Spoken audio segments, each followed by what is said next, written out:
Hi guys, welcome to revision time. आज मैं ला रही हूँ आप सभी के लिए एसएससी जीडी एग्ज़ाम 2025 के 10 फरवरी से लेके 13 फरवरी तक के पूछे गए सारे क्वेश्चंस के एनालिसिस वीडियो। इस वीडियो में आपको सभी शिफ्ट के क्वेश्चंस मिलेंगे, जीके जीएस के, और हर क्वेश्चन के लिए मिलेंगे एक्स्ट्रा फैक्ट्स भी, जो कि आपको आने वाले एग्जाम में काफ़ी हेल्प करेंगे। साथ ही जो रिपीटेड क्वेश्चन है वो भी मैंने बताया हुआ है, तो आप देख सकते हैं कौन से क्वेश्चन रिपीट हो रहे हैं और उनसे क्वेश्चन पूछे जा रहे हैं। तो वीडियो बहुत ही इंपॉर्टेंट होने वाली है, तो जिनके एग्ज़ाम अभी नहीं हुए हैं वो इस वीडियो के थ्रू अपनी आगे की तैयारी कर सकते हैं। तो चलिए स्टार्ट करते हैं। सारे क्वेश्चंस 10 से लेकर 13 फरवरी तक के पूछे गए। मगर वीडियो को स्टार्ट करने से पहले अगर आप चैनल पर पहली बार हैं तो चैनल को ज़रूर सब्सक्राइब कर लीजिए और साथ ही इस वीडियो को लाइक भी ज़रूर कर दीजिएगा। तो चलिए स्टार्ट करते हैं सारे क्वेश्चंस। क्वेश्चन नंबर 1, सितंबर 2024 तक भारत के नियंत्रक एवं महालेखा परीक्षक कौन थे? इसका आंसर है गिरीश चंद्र मुर्मू।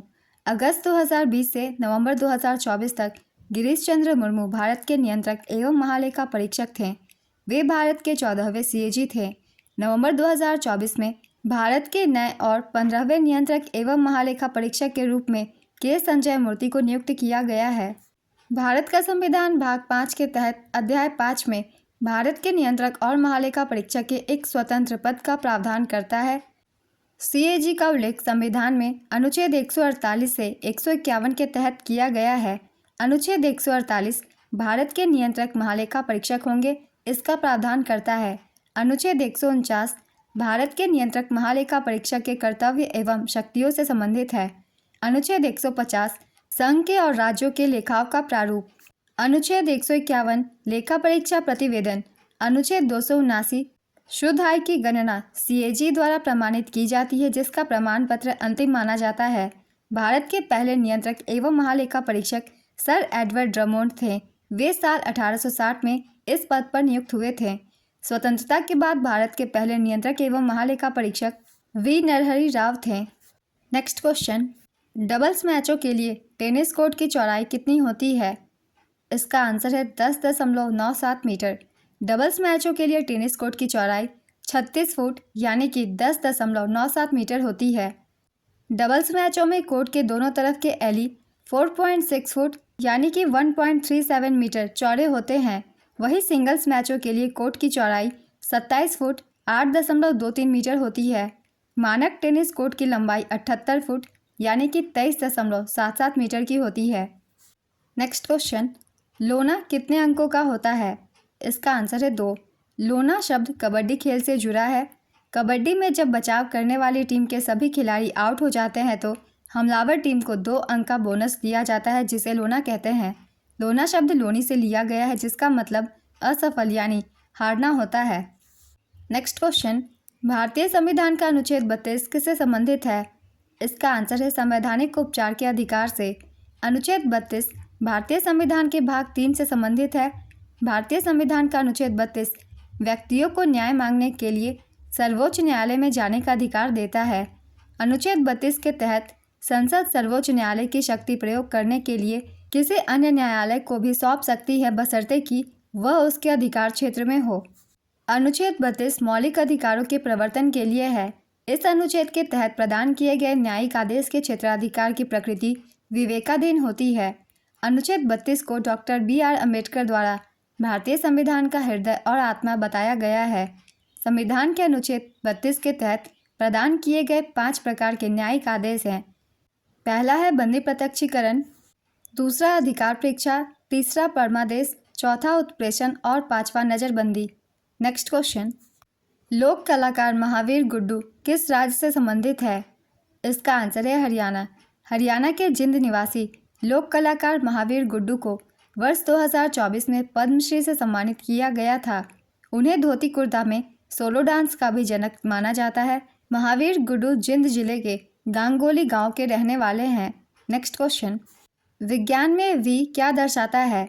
इसका आंसर है वेग या वेलोसिटी। वेग को समय के संबंध में निकाय के विस्थापन के परिवर्तन की दर के रूप में परिभाषित किया गया है।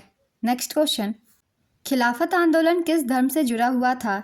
इसका आंसर है इस्लाम धर्म।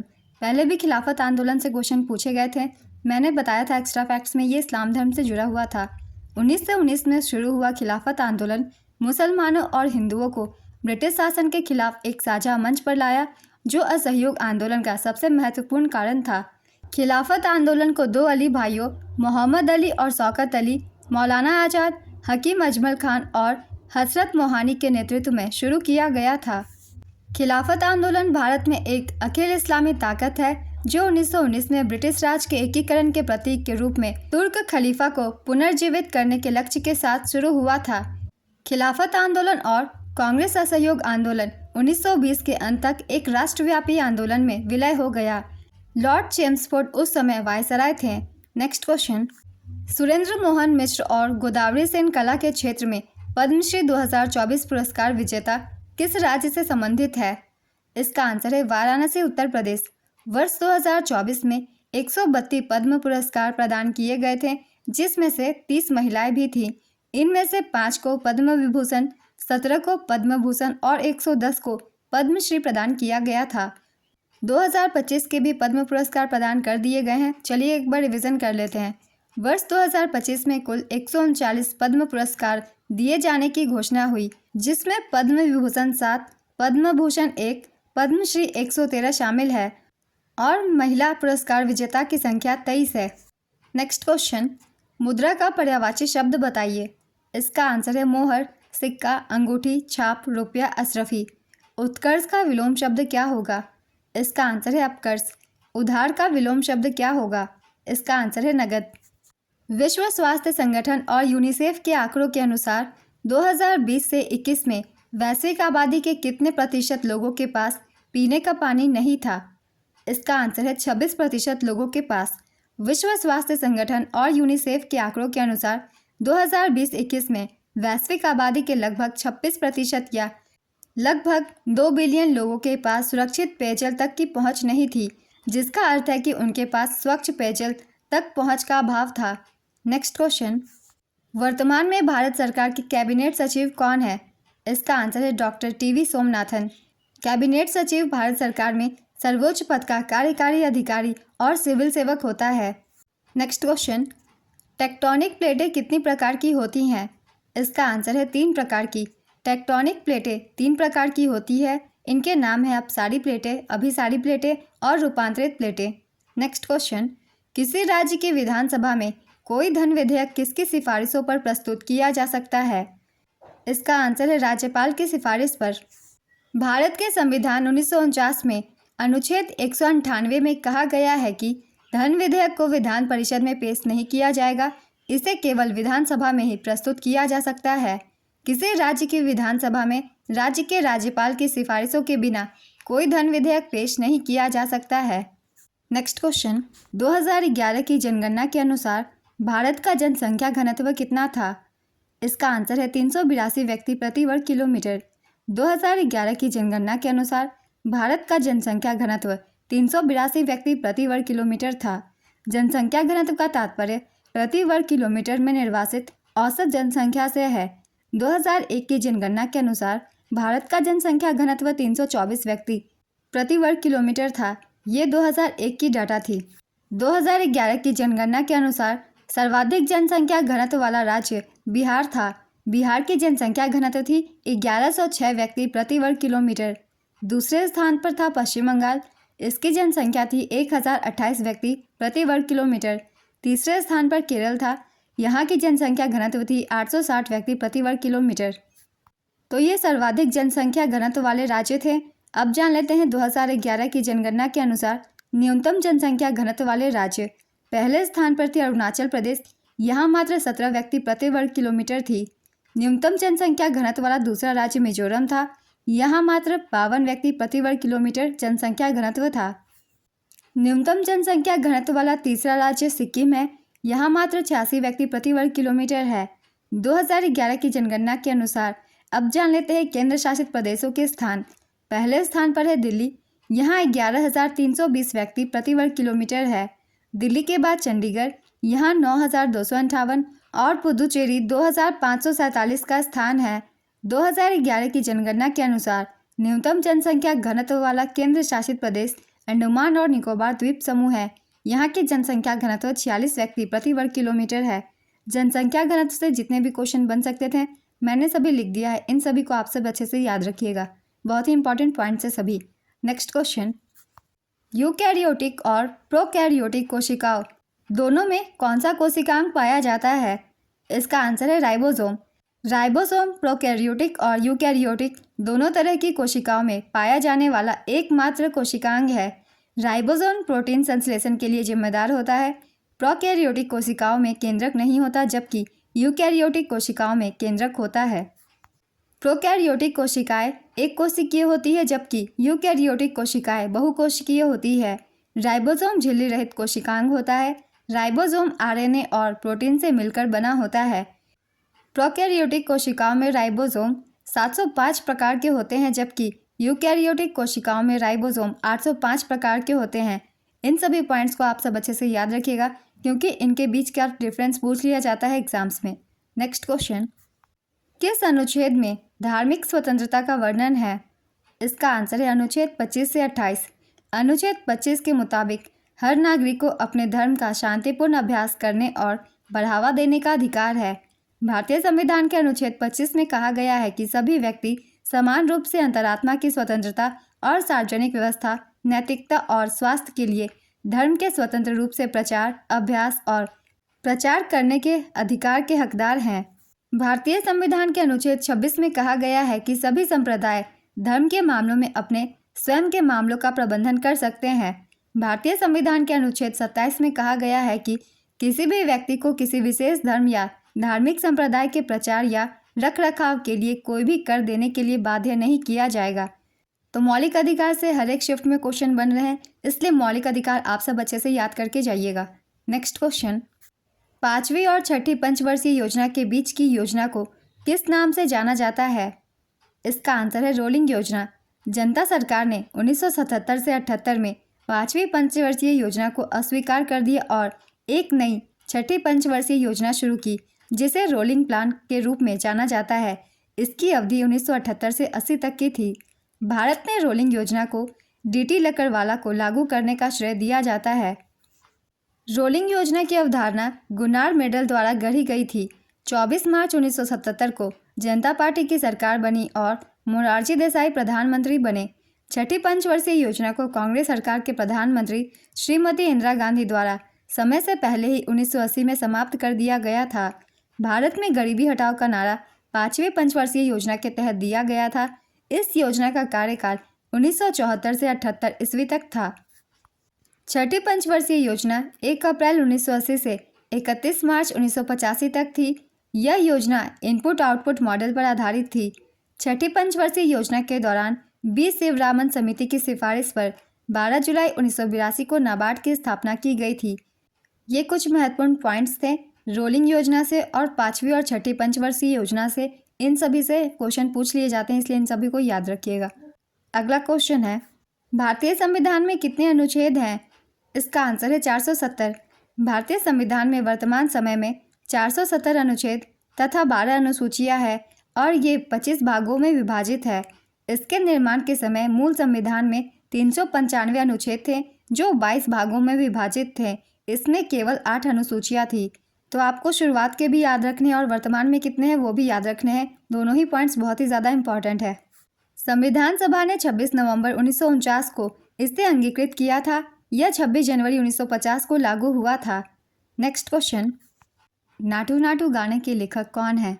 इसका आंसर है चंद्र बोस। नाटू नाटू गीत के लेखक चंद्र बोस है। वही इस गाने को कंपोज करने का श्रेय एम किरवानी को जाता है। यह गीत साल 2022 में आई थी। यह फिल्म RRR फिल्म का है। इस गाने को राहुल सिप्लीगुंज और काल भैरव ने गाया है। यह गीत तेलुगु भाषा में है। इस गाने को प्रेम रक्षित ने कोरियोग्राफ किया है। इस गाने को यूक्रेन में फिल्माया गया था। इस गाने ने गोल्डन ग्लोब और ऑस्कर दोनों अवार्ड जीते हैं।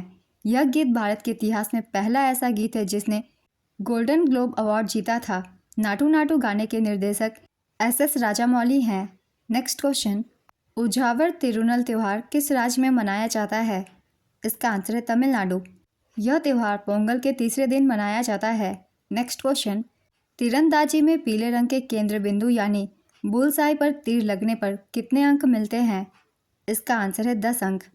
पीले रंग के छल्ले 10 और 9 दोनों अंक देते हैं। लाल रंग के छल्ले 8 और 7 अंक देते हैं। नीले रंग के छल्ले 6 और 5 अंक देते हैं। काले रंग के छल्ले 4 और 3 अंक देते हैं। नेक्स्ट क्वेश्चन, अभ्यागत शब्द का पर्यायवाची बताइए। इसका आंसर है अतिथि, मेहमान, पहुना, आगुंतक। राधा को डैश पसंद है, इसमें विदेशज भरिए। इसका आंसर है किशमिश। नेक्स्ट क्वेश्चन, पृथ्वी के सतह पर गुरुत्वाकर्षण बल कितना होता है? इसका आंसर है 9.8 मीटर पर सेकेंड स्क्वायर। नेक्स्ट क्वेश्चन, 2011 की जनगणना के अनुसार भारत में सबसे कम बाल लिंगानुपात वाला राज्य कौन सा है? इसका आंसर है हरियाणा। 2011 की जनगणना के अनुसार भारत का शिशु लिंगानुपात 919 है। 2001 की जनगणना के अनुसार भारत का लिंगानुपात 927 था। 2011 की जनगणना के अनुसार सर्वाधिक शिशु लिंगानुपात वाला राज्य था अरुणाचल प्रदेश। यहाँ शिशु लिंगानुपात 972 थी। दूसरे स्थान पर मिजोरम था, यहाँ की बाल लिंगानुपात 970 थी। तीसरे स्थान पर मेघालय था, यहाँ की बाल लिंगानुपात 970 थी। चौथे स्थान पर छत्तीसगढ़, यहाँ की 969। पाँचवें स्थान पर केरल, यहाँ की बाल लिंगानुपात 964। तो सर्वाधिक लिंगानुपात वाले राज्य हमने देख लिए। अब देख लेते हैं 2011 की जनगणना के अनुसार न्यूनतम शिशु लिंगानुपात वाले राज्य। सबसे कम लिंगानुपात वाले राज्य हरियाणा थी, यहाँ की बाल लिंगानुपात थी 834। न्यूनतम शिशु लिंगानुपात वाला दूसरा राज्य पंजाब था, यहाँ बाल लिंगानुपात 846 था। तीसरा राज्य था जम्मू कश्मीर, यहाँ 862 थे शिशु लिंगानुपात। चौथा राज्य था राजस्थान, यहाँ 888। पांचवा राज्य था गुजरात, यहाँ शिशु लिंगानुपात थी 890। 2011 की जनगणना के अनुसार सबसे अधिक शिशु लिंगानुपात वाला केंद्र शासित प्रदेश अंडमान और निकोबार द्वीप समूह है, यहाँ शिशु लिंगानुपात 968 है। और न्यूनतम शिशु लिंगानुपात वाला केंद्र शासित प्रदेश दिल्ली है, यहाँ शिशु लिंगानुपात 871 है। शिशु लिंगानुपात से सारे डाटा को मैंने लिख दिया है, आप सब इन सभी को याद रखिएगा।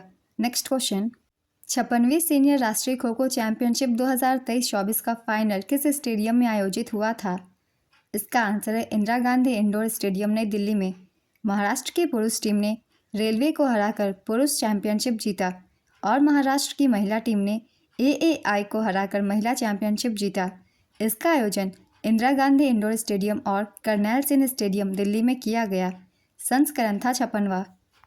अगला क्वेश्चन है, योजना अवकाश का मुख्य उद्देश्य क्या था?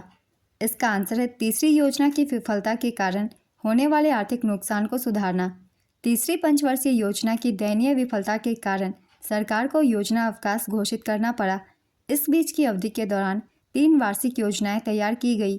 इनकी अवधि थी 1966 से 67, 1967 से 68 और 1968 से 69। तीसरी पंचवर्षीय योजना के असफल होने का प्रमुख कारण यह था कि इसी समय भारत चीन युद्ध और भारत पाकिस्तान युद्ध चल रहा था। तीसरी पंचवर्षीय योजना 1961 से 66 तक चली। यह योजना पंडित जवाहरलाल नेहरू के नेतृत्व में लॉन्च हुई और इसके उपाध्यक्ष गुलजारी लाल नंदा थे। योजना का आकार था 7,500 करोड़ रुपए। तीसरी पंचवर्षीय योजना के समय ही राज्य विद्युत बोर्ड तथा राज्य माध्यमिक शिक्षा बोर्ड की स्थापना हुई और राज्य सड़क परिवहन निगमों का गठन किया गया और स्थानीय सड़क निर्माण राज्य की जिम्मेदारी बन गई। नेक्स्ट क्वेश्चन, प्रधानमंत्री रोजगार योजना की शुरुआत डैश में हुई थी? इसका आंसर है वर्ष 1993 में। यह भारत के शिक्षित युवा और महिलाओं को स्वरोजगार प्रदान करने के लिए शुरू किया गया था। यह योजना विनिर्माण, व्यापार और सेवा क्षेत्रों में स्वरोजगार प्रदान करने के लिए शुरू किया गया था। नेक्स्ट क्वेश्चन, बलराम भारतम किस नृत्य से संबंधित है? इसका आंसर है मोहिनी अट्टम। तो बलराम भारतम से कुछ क्वेश्चन पूछे गए थे। एग्जैक्टली क्वेश्चन क्या था ये मुझे नहीं मिल पाया। अगर आप में से किसी को भी याद हो तो आप मुझे बता सकते हैं कमेंट बॉक्स में। मोहिनी अट्टम का उल्लेख कई प्राचीन ग्रंथों में मिलता है, जिनमें शामिल है व्यवहारमाला, गौशाला यात्रा। बलराम भारतम नाट्यशास्त्र पर 18वीं सदी का संस्कृत में लिखा गया ग्रंथ है। मोहिनी अट्टम केरल का शास्त्रीय नृत्य है। मोहिनी अट्टम नाम भगवान विष्णु के स्त्री अवतार मोहिनी शब्द से लिया गया है और इसका अर्थ जादूगरनी का नृत्य है। मोहिनी अट्टम परंपरागत रूप से केवल महिलाओं द्वारा ही किया जाता है। मोहिनी अट्टम का सबसे पहला उल्लेख 16वीं सदी के भारतीय नाट्यशास्त्र ग्रंथ व्यवहारमाला में मझामंगलम नारायण नंबूदरी द्वारा लिखा गया है। डॉक्टर सुनंदा नायर मोहिनी अट्टम में मास्टर डिग्री हासिल करने वाली भारत की पहली व्यक्ति हैं। उन्होंने मुंबई विश्वविद्यालय से मोहिनी अट्टम में आंतरिक गीतात्मक नारीवादी पर अपनी PhD थीसिस पूरी की है। नेक्स्ट क्वेश्चन, हरित क्रांति में सबसे ज़्यादा क्या फ़ायदा देखने को मिला था? इसका आंसर है हरित क्रांति से कई फायदे हुए थे। ये मैं लिख दे रही हूँ, इनमें से जो भी ऑप्शन में हो आप उसे टिक कर सकते हैं, वो आंसर सही होगा। इससे देश अनाज उत्पादन में आत्मनिर्भर हो गया। सबसे इम्पॉर्टेंट पॉइंट यही है। बाकी भी देख लेते हैं। इससे अनाज का भंडार बढ़ा, इससे किसानों की आय बढ़ी, इससे गरीबी कम हुई और भुखमरी पर नियंत्रण लगा, इससे शिशु मृत्यु दर कम हुई, इससे ग्रीन हाउस गैस उत्सर्जन कम हुआ, इससे कृषि के लिए जरूरी जमीन कम हुई, इससे वनों का रोपण बढ़ा, इससे मौसम के बावजूद फसलों की पैदावार निरंतर रही। हरित क्रांति की शुरुआत 1960 के दशक में हुई थी। इसे नॉर्मन बोरलॉग ने शुरू किया था। Doctor MS. स्वामीनाथन को हरित क्रांति का जनक कहा जाता है। उन्होंने नए किस्म के बीज बनाए थे। नेक्स्ट क्वेश्चन, अंत का विलोम शब्द क्या होगा? इसका आंसर है आरंभ या अनंत। कर्नाटक में नवरात्रि के समय कौन सा त्यौहार मनाया जाता है? इसका आंसर है नाडा हब्बा। कर्नाटक में नवरात्रि को स्थानीय रूप से नाडा हब्बा के नाम से पुकारा जाता है। नेक्स्ट क्वेश्चन, प्रधानमंत्री रोजगार सृजन कार्यक्रम की शुरुआत कब हुई थी? इसका आंसर है 31 मार्च 2008। प्रधानमंत्री रोजगार सृजन कार्यक्रम की शुरुआत 31 मार्च 2008 को हुई थी। यह परियोजना प्रधानमंत्री रोजगार योजना और ग्रामीण रोजगार सृजन कार्यक्रम को मिलाकर बनाई गई थी। इस योजना के तहत ग्रामीण और शहरी इलाकों में सूक्ष्म उद्यमों की स्थापना के जरिए रोजगार के अवसर पैदा किए जाते हैं। इस योजना को सूक्ष्म लघु और मध्यम उद्यम मंत्रालय प्रशासित करता है। नेक्स्ट क्वेश्चन, आज़ाद हिंद फौज की स्थापना सुभाष चंद्र बोस ने किस देश में की थी? इसका आंसर है सिंगापुर। 21 अक्टूबर 1943 को सुभाष चंद्र बोस ने सिंगापुर में आज़ाद हिंद फौज का गठन किया। भारत को आज़ाद कराने के लिए भारतीय राष्ट्रीय सेना का विचार मूल रूप से रास बिहारी बोस द्वारा कल्पना की गई थी, जो 1915 में जापान चले गए थे और मलाया को ब्रिटिश भारतीय सेना के एक भारतीय अधिकारी मोहन सिंह की मदद से जापानी नागरिक बन गए थे। सुभाष चंद्र बोस से बहुत ही इंपॉर्टेंट कुछ पॉइंट्स है, चलिए एक बार रिविजन कर लेते हैं। सुभाष चंद्र बोस जनवरी 1941 में गुप्त रूप से भाग गए और बर्लिन पहुंचे। जुलाई 1943 में वे सिंगापुर में INA में शामिल हो गए। वहां रास बिहारी बोस ने उन्हें नेतृत्व सौंप दिया। उन्होंने रंगून और सिंगापुर में 2 भारतीय राष्ट्रीय सेना मुख्यालय स्थापित किए। इंडियन नेशनल आर्मी में गांधी जी, आज़ाद और नेहरू नाम की 3 फाइटिंग ब्रिगेड थी। लक्ष्मी सहगल के नेतृत्व वाली रानी झांसी ब्रिगेड एक विशिष्ट महिला बल थी। इसने सुभाष चंद्र बोस ने दिल्ली चलो का नारा दिया था। अगला क्वेश्चन है, बी.डी. मिश्रा किस केंद्र शासित प्रदेश के उपराज्यपाल हैं? इसका आंसर है लद्दाख। ब्रिगेडियर चिकित्सक बी.डी. मिश्रा भारतीय सेना के पूर्व ब्रिगेडियर हैं। वह अरुणाचल प्रदेश के राज्यपाल थे और लद्दाख के उपराज्यपाल हैं। Next question, doctor Soumya Swaminathan 2024 में क्या है? इसका आंसर है राष्ट्रीय क्षय रोग उन्मूलन कार्यक्रम के लिए प्रधान सलाहकार। उन्होंने भारतीय चिकित्सा अनुसंधान परिषद के महानिदेशक के रूप में भी कार्य किया है। डॉक्टर सौम्या स्वामीनाथन विश्व स्वास्थ्य संगठन की मुख्य वैज्ञानिक रही हैं। नेक्स्ट क्वेश्चन, डैश उड़ीसा के सबसे लोकप्रिय लोक नृत्यों में से एक है। इसका आंसर है दलखई। ओडिसी नृत्य, छऊ नृत्य, चैती घोड़ा, डंडा नाटा, मेधा नाचा, चांगू नृत्य, कर्म नृत्य, इनमें से जो भी एक ऑप्शन में हो आप उसे टिक कर सकते हैं। नेक्स्ट क्वेश्चन, भारत की जनगणना 2011 के अनुसार किस राज्य की साक्षरता दर सर्वाधिक है? इसका आंसर है केरल। 2011 की जनगणना के अनुसार भारत की साक्षरता दर 74.04% है, जिसमें पुरुष साक्षरता दर 82.14% और महिला साक्षरता दर 65.46% है। तो चलिए साक्षरता दर से भी सारे पॉइंट्स हम लोग रिवीजन कर लेते हैं। आगे अगर क्वेश्चन पूछे जाएंगे साक्षरता दर से तो वो भी आपके छूटेंगे नहीं। 2011 की जनगणना के अनुसार सर्वाधिक साक्षरता वाला राज्य केरल है। यहाँ साक्षरता दर है 94%। सर्वाधिक साक्षरता वाला दूसरा राज्य है मिजोरम। यहाँ की साक्षरता दर है 91.3%। तीसरा राज्य है गोवा। यहाँ की साक्षरता दर है 88.7%। 2011 की जनसंख्या के अनुसार न्यूनतम साक्षरता वाला राज्य है बिहार। यहाँ की साक्षरता दर है 61.8%। न्यूनतम साक्षरता वाला दूसरा राज्य है अरुणाचल प्रदेश। यहाँ की साक्षरता दर है 65.4%। तीसरा राज्य है राजस्थान। यहाँ की साक्षरता दर है 66.1%। 2011 की जनगणना के अनुसार सर्वाधिक साक्षरता वाला केंद्र शासित प्रदेश है लक्षद्वीप। यहाँ की साक्षरता दर है 91.8%। दूसरा स्थान है दमन एवं दीव का। यहाँ की साक्षरता दर है 87.1%। 2011 की जनगणना के अनुसार न्यूनतम साक्षरता वाला केंद्र शासित प्रदेश दादरा और नगर हवेली है। यहाँ की साक्षरता दर है 76.2%। नेक्स्ट क्वेश्चन, शिक्षा के अधिकार को किस संशोधन के तहत जोड़ा गया था? इसका आंसर है 86वां संविधान संशोधन। भारतीय संविधान में शिक्षा के अधिकार को 86वें संशोधन अधिनियम 2002 के जरिए जोड़ा गया था। इस संशोधन के तहत 6 से 14 साल के बच्चों को मुफ्त और अनिवार्य शिक्षा का अधिकार मिला। इस संशोधन के तहत अनुच्छेद 21A जोड़ा गया। शिक्षा का अधिकार अधिनियम के तहत साल 2009 में बच्चों को मुफ्त और अनिवार्य शिक्षा दी जाने लगी।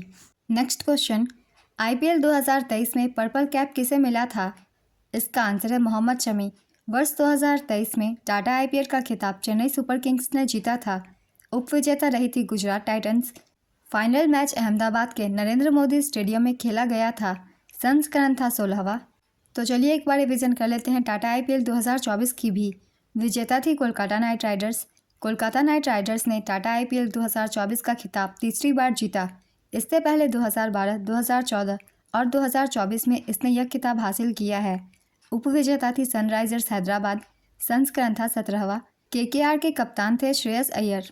SRH के कप्तान थे पैट कमिंस। ऑरेंज कैप विजेता थे विराट कोहली। इन्होंने 741 रन बनाए थे। पर्पल कैप के विजेता थे हर्षल पटेल। इन्होंने 24 विकेट्स लिए थे। मोस्ट वैल्यूएबल प्लेयर थे सुनील नरेन। ये KKR टीम से थे। इन्हें 450 पॉइंट्स मिले थे। नेक्स्ट क्वेश्चन, जावरा उत्सव कहाँ मनाया जाता है? इसका आंसर है मध्य प्रदेश के बुंदेलखंड क्षेत्र में। ईश्वरी प्रसाद कथक के किस घराने से संबंधित है? इसका आंसर है लखनऊ घराने से। सरहुल त्यौहार किस राज्य में मनाया जाता है? इसका आंसर है झारखंड। 61वां संवैधानिक संशोधन अधिनियम किससे संबंधित है? इसका आंसर है मतदान की आयु 21 से कम करके 18 वर्ष करने से। पद्मश्री पुरस्कार से सम्मानित कथक नृत्य से जुड़े कलाकार कौन है?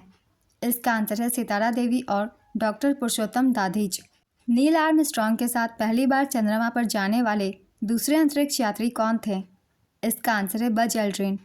शॉर्ट सर्विस टर्म किस खेल से संबंधित है? इसका आंसर है बैडमिंटन। 12,000 वर्ष पहले के समय को क्या कहा जाता है? इसका आंसर है नियोलिथिक एरा। तीसरा गोलमेज सम्मेलन कब आयोजित किया गया था? इसका आंसर है वर्ष 1932 में। आत्मनिर्भर भारत रोजगार योजना की शुरुआत कब हुई थी? इसका आंसर है अक्टूबर 2020 में।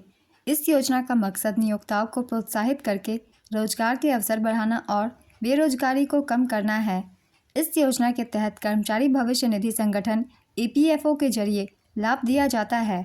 नेक्स्ट क्वेश्चन, वाणिज्य में कौन सी गतिविधियां शामिल है? इसका आंसर है वस्तुओं और सेवाओं की खरीद बिक्री, मार्केटिंग, विज्ञापन, लॉजिस्टिक्स, वित्त। मीठी क्रांति का संबंध किससे है? इसका आंसर है मधुमक्खी पालन। मीठी क्रांति मधुमक्खी पालन को बढ़ावा देने के लिए भारत सरकार की एक पहल है। इसे मधुमक्खी पालन मिशन के नाम से भी जाना जाता है। इसका मकसद किसानों की आय बढ़ाना और शहद और इससे जुड़े उत्पादों का उत्पादन बढ़ाना है। मीठी क्रांति को बढ़ावा देने के लिए साल 2020 में राष्ट्रीय मधुमक्खी पालन और शहद मिशन शुरू किया गया था। इस मिशन को आत्मनिर्भर भारत योजना के तहत लॉन्च किया गया था। चलिए एक बार रिवीजन कर लेते हैं सभी क्रांति की। कौन सी क्रांति किसके उत्पादन से संबंधित है? पीली क्रांति, इसका संबंध है तिलहन उत्पादन से। नीली क्रांति मछली से। भूरी क्रांति चमड़ा और कोको उत्पादन से। काली क्रांति पेट्रोलियम उत्पाद से। प्रोटीन क्रांति प्रोटीन युक्त खाद्य पदार्थों का उच्चतम उत्पादन से। श्वेत क्रांति दुग्ध उत्पादन से। हरित क्रांति अनाज से। रजत क्रांति अंडा उत्पादन और मुर्गी पालन उत्पादन से। गुलाबी क्रांति प्याज उत्पादन से। स्वर्ण क्रांति फल शहद उत्पादन बागवानी विकास से। गोल्ड क्रांति आलू से। ग्रे क्रांति उर्वरक से। इन सभी क्रांति का संबंध इन सभी चीज़ों के उत्पादन से है। अगला क्वेश्चन है, रुक्मणी देवी अरुंडेल किस नृत्य से संबंधित है? इसका आंसर है भरतनाट्यम। रुक्मणी देवी अरुंडेल भरतनाट्यम से जुड़ी थी। वे एक प्रसिद्ध भारतीय शास्त्रीय नृत्यांगना, कोरियोग्राफर और दर्शन शास्त्री थी। उनका जन्म 29 फरवरी 1904 को हुआ था और निधन 24 फरवरी 1986 को हुआ था। उन्हें साल 1956 में पद्म भूषण से सम्मानित किया गया। वे राज्यसभा सदस्य बनने वाली पहली महिला थी। उन्होंने मद्रास, जो कि अब चेन्नई है, में कला क्षेत्र फाउंडेशन की स्थापना की थी। वे थियोसॉफिस्ट भी थी और एनी बेसेंट से बहुत प्रेरित थी। उन्हें भरतनाट्यम की साधिर विद्या के पुनरुद्धार के लिए जाना जाता है। नेक्स्ट क्वेश्चन, 2011 की जनगणना के अनुसार भारत में शिशु मृत्यु दर कितना है? इसका आंसर है 44। साल 2011 की जनगणना के मुताबिक भारत में शिशु मृत्यु दर 44 प्रति 1000 जीवित जन्मों पर थी। यह दर साल 1971 में 129 प्रति 1000 जीवित जन्मों पर थी। शिशु मृत्यु दर 1 वर्ष से कम उम्र के बच्चों की मृत्यु की संख्या को 1000 जीवित जन्मों पर बांटकर निकाली जाती है। साल 2020 में भारत में शिशु मृत्यु दर 30 प्रति 1000 जीवित जन्मों पर थी। 2011 की जनगणना के मुताबिक उत्तर प्रदेश में शिशु मृत्यु दर सबसे अधिक थी। उत्तर प्रदेश में शिशु मृत्यु दर 71 प्रति 1000 थी। इसके बाद मध्य प्रदेश 70, ओडिशा 67 और छत्तीसगढ़ 66 का स्थान है। 2011 की जनगणना के अनुसार केरल में सबसे कम शिशु मृत्यु दर है। केरल में शिशु मृत्यु दर 26 प्रति 1000 थी। 2011 की जनगणना के अनुसार भारत में 5 वर्ष से कम आयु के बच्चों की अनुमानित राष्ट्रीय मृत्यु दर 55 थी। दुनिया भर में नवजात शिशुओं की मृत्यु दर में कमी आई है। साल 1990 में यह दर 50 लाख थी, जो साल 2022 में घटकर 23 लाख हो गई। अगला क्वेश्चन है, नीति निर्देशक तत्व भारतीय संविधान के किस भाग में है? इसका आंसर है भाग 4 में। भारतीय संविधान के भाग 4 में अनुच्छेद 36 से 51 तक राज्य के नीति निर्देशक सिद्धांतों का उल्लेख है। इन तत्वों के कुछ उदाहरण हैं: समान नागरिक संहिता का कार्यान्वयन, अस्पृश्यता का उन्मूलन, महिलाओं पर कानूनी अक्षमताओं को हटाना, कुटीर उद्योगों को बढ़ावा देना, निःशुल्क और अनिवार्य शिक्षा, पर्यावरण की रक्षा एवं सुधार, वनों एवं वन्य जीवों की सुरक्षा करना, ऐसे कलात्मक या ऐतिहासिक रुचि के स्मारकों, स्थानों और वस्तुओं की रक्षा करना, राज्य की सार्वजनिक सेवाओं में न्यायपालिका को कार्यपालिका से अलग करना। भारतीय संविधान में वर्णित नीति निर्देशक तत्वों की प्रेरणा आयरलैंड के संविधान से ली गई है। नेक्स्ट क्वेश्चन, किसने लगातार 5 दिन डांस करके गिनीज वर्ल्ड रिकॉर्ड्स में अपना नाम दर्ज किया है? इसका आंसर है सृष्टि जगताप। महाराष्ट्र के लातूर की सृष्टि जगताप ने 127 घंटे लगातार व्यक्तिगत डांस का नया विश्व रिकॉर्ड अपने नाम किया है। उन्होंने नेपाल की वंदना का 126 घंटे का रिकॉर्ड तोड़ दिया है। सृष्टि का नाम Guinness book of world record में दर्ज किया गया है। नेक्स्ट क्वेश्चन, कौन सा राष्ट्रीय त्यौहार नहीं है? इसका आंसर है एकता दिवस। भारत में मनाए जाने वाले राष्ट्रीय त्यौहार हैं स्वतंत्रता दिवस, गणतंत्र दिवस और गांधी जयंती। स्वतंत्रता दिवस 15 अगस्त को मनाया जाता है। इस दिन को भारत की आज़ादी के रूप में मनाया जाता है। गणतंत्र दिवस 26 जनवरी को मनाया जाता है। इस दिन को भी भारत की आज़ादी के रूप में मनाया जाता है। इस दिन संविधान को लागू किया गया था पूरे भारत में। गांधी जयंती 2 अक्टूबर को मनाया जाता है। इस दिन महात्मा गांधी के जन्मदिन के रूप में मनाया जाता है। नेक्स्ट क्वेश्चन, आईपीएल में ऑरेंज कैप किसको दिया जाता है? इसका आंसर है सबसे ज़्यादा रन बनाने वाले बल्लेबाज को। आईपीएल में हर सीजन में सबसे ज़्यादा रन बनाने वाले बल्लेबाज को ऑरेंज कैप दी जाती है। आईपीएल में सबसे ज़्यादा विकेट लेने वाले गेंदबाज को पर्पल कैप दी जाती है। चलिए एक बार रिवीजन कर लेते हैं हम टाटा आईपीएल 2024 की, क्योंकि टाटा आईपीएल से क्वेश्चन पूछे जा रहे हैं आजकल, इसलिए। विजेता थी Kolkata night Riders. Kolkata night Riders ने टाटा आईपीएल 2024 का खिताब तीसरी बार जीता। इससे पहले इसने 2012 और 2014 में भी यह खिताब जीता था। उप विजेता रही सनराइजर्स हैदराबाद। संस्करण था 17वां। केकेआर के कप्तान थे श्रेयस अय्यर। एसआरएच के कप्तान का नाम था पैट कमिंस। ऑरेंज कैप विजेता थे विराट कोहली। इन्होंने 741 रन बनाए थे, इसलिए इन्हें ऑरेंज कैप दिया गया। पर्पल कैप हर्षल पटेल को दिया गया। इन्होंने 24 विकेट्स लिए थे। मोस्ट वैल्यूएबल प्लेयर थे सुनील नरेन। ये केकेआर टीम से थे। इन्हें 450 पॉइंट्स दिए गए। नेक्स्ट क्वेश्चन, डीजे वाले बाबू गाना किसने गाया है? इसका आंसर है बादशाह। हरित क्रांति के बाद किस क्रांति में फल और सब्जियों के उत्पादन को बढ़ावा दिया? इसका आंसर है सुनहरी क्रांति। सुनहरी क्रांति बागवानी, शहद और फलों के उत्पादन से जुड़ी है। यह क्रांति 1991 से 2003 के बीच हुई थी। इस दौरान भारत में बागवानी उत्पादों का उत्पादन बढ़ा और किसानों को बागवानी के फायदे का पता चला। इस क्रांति के दौरान भारत चीन के बाद दुनिया में फलों और सब्जियों का दूसरा सबसे बड़ा उत्पादक बन गया।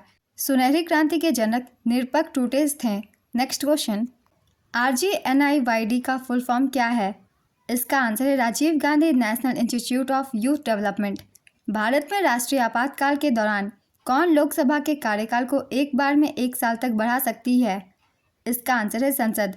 राष्ट्रीय आपातकाल की घोषणा के लिए भारतीय संविधान के अनुच्छेद 352 के तहत राष्ट्र को युद्ध, बाह्य आक्रमण और सशस्त्र विद्रोह की स्थिति में अनुमति दी गई है। नेक्स्ट क्वेश्चन, भारत में कौन सा मंत्रालय जनगणना संचालित करता है? इसका आंसर है गृह मंत्रालय। 1951 के बाद सभी जनगणनाएं 1948 के जनगणना अधिनियम के तहत की गई है। जनगणना किसी राष्ट्र, राज्य या अन्य भौगोलिक क्षेत्र की जनसंख्या की गणना करती है। ब्रिटिश इंडिया में प्रथम जनगणना 1872 में की गई थी। 1947 में स्वतंत्रता के बाद 1951 से जनगणना प्रति 10 वर्ष के अंतराल पर की जाती है। गृह मंत्रालय के अधीन रजिस्ट्रार जनरल और जनगणना आयुक्त द्वारा जनगणना की जाती है। नेक्स्ट क्वेश्चन, जो कभी बूढ़ा ना हो वाक्यांश के लिए एक सार्थक शब्द बताइए। इसका आंसर है अजर। स्वाधीन शब्द का विलोम शब्द क्या होगा? इसका आंसर है पराधीन। झरने का पर्यायवाची शब्द बताइए। इसका आंसर है उत्स, स्रोत, प्रपात, निर्झर, प्रस्रवण, फव्वारा, सोता। ये सभी इसके पर्यायवाची शब्द हैं। इनमें से जो भी ऑप्शन में एक हो आप उसे टिक कर सकते हैं। नेक्स्ट क्वेश्चन, पीड़ितों के उत्थान के लिए किसने एक समाज की स्थापना की थी? इसका आंसर है ज्योतिबा फूले। ज्योतिबा फूले ने सत्यशोधक समाज की स्थापना की थी। यह एक सामाजिक सुधार समाज था। इसकी स्थापना 24 सितंबर 1873 को महाराष्ट्र के पुणे में हुई थी। इसका मुख्य उद्देश्य दलितों और महिलाओं के संकट और पीड़ा को कम करना था। साथ ही जाति व्यवस्था, अस्पृश्यता और बाल विवाह जैसी सामाजिक बुराइयों को खत्म करना था। नेक्स्ट क्वेश्चन, जम्मू और कश्मीर से संबंधित 2024 में कौन सा संशोधन विधेयक पारित किया गया? इसका आंसर है जम्मू और कश्मीर स्थानीय निकाय संशोधन विधेयक 2024 और संविधान अनुसूचित जनजाति आदेश संशोधन विधेयक 2024। ये दो विधेयक पारित किए गए थे। अगला क्वेश्चन है, बांग्लादेश में तख्तापलट के बाद शेख हसीना जब भारत आई तो सबसे पहले किस प्रशासनिक अधिकारी से मिली थी? इसका आंसर है NSA अजीर डोभाल से। नेक्स्ट क्वेश्चन, बहिष्कृत भारत समाचार पत्र की स्थापना किसने की थी? इसका आंसर है डॉक्टर भीमराव अंबेडकर। मराठी पाक्षिक समाचार पत्र बहिष्कृत भारत की स्थापना डॉक्टर भीमराव अंबेडकर ने की थी। इसकी शुरुआत 2 अप्रैल 1927 को हुई थी। यह समाचार पत्र बम्बई से प्रकाशित होता था। डॉक्टर भीमराव अंबेडकर ने मूक नायक 1920 में, समता 1929 में और जनता 1930 जैसी पत्रिकाएं भी प्रकाशित की थी। उन्होंने बहिष्कृत हितकारिणी सभा की भी स्थापना की थी। उन्होंने जाति का उन्मूलन, बुद्ध या कार्ल मार्क्स, अछूत वे कौन है और अछूत कैसे बन गए, अछूत बनना, बुद्ध और उनका धम्म, हिंदू महिलाओं का उत्थान और पतन जैसी किताबें लिखी थीं। नेक्स्ट क्वेश्चन, आर वैशाली किस खेल से संबंधित है? इसका आंसर है शतरंज। आर वैशाली भारत की 84वीं ग्रैंड मास्टर हैं। नेक्स्ट क्वेश्चन, भारत की 11वीं पंचवर्षीय योजना का विकास लक्ष्य क्या था? इसका आंसर है 9%। 11वीं पंचवर्षीय योजना की अवधि थी 2007 से 2012। चलिए कुछ इंपॉर्टेंट पॉइंट्स भी जान लेते हैं 11वीं पंचवर्षीय योजना से संबंधित। यह योजना मनमोहन सिंह के नेतृत्व में लॉन्च हुई थी। इस योजना में GDP की वृद्धि दर का लक्ष्य 9% रखा गया था, जबकि वृद्धि 8.3% की हुई। 11वीं पंचवर्षीय योजना के तहत शिक्षा के लिए एक थीम रखी गई थी। इस थीम का नाम तीव्र और अधिक समावेशी विकास था। 11वीं पंचवर्षीय योजना के दौरान 2009 में शिक्षा का अधिकार अधिनियम प्रस्तुत किया गया, जो कि वर्ष 2010 में लागू हुआ। इसने 6 से 14 वर्ष की आयु के बच्चों के लिए शिक्षा को निःशुल्क और अनिवार्य कर दिया। ये पॉइंट बहुत ही इंपॉर्टेंट है। इससे अलग से भी क्वेश्चन पूछ लिए जाते हैं, इसलिए इन्हें अच्छे से याद रखेंगे। अगला क्वेश्चन है, मौर्य वंश के संस्थापक कौन थे? इसका आंसर है चंद्रगुप्त मौर्य। चंद्रगुप्त मौर्य मौर्य वंश के संस्थापक थे। उन्होंने 322 ईसा पूर्व में मौर्य साम्राज्य की स्थापना की थी। चंद्रगुप्त मौर्य के मंत्री चाणक्य ने उन्हें प्रशिक्षित किया था। चाणक्य को कौटिल्य और विष्णुगुप्त के नाम से भी जाना जाता है। मौर्य वंश का साम्राज्य 137 सालों तक चला। मौर्य साम्राज्य का विस्तार 50 लाख वर्ग किलोमीटर से ज़्यादा था। मौर्य साम्राज्य की राजधानी पाटलिपुत्र थी, जो आज के पटना शहर के पास है। सम्राट अशोक मौर्य वंश के सबसे प्रसिद्ध शासक थे। मौर्य वंश के अंतिम सम्राट का नाम था बृहद्रथ।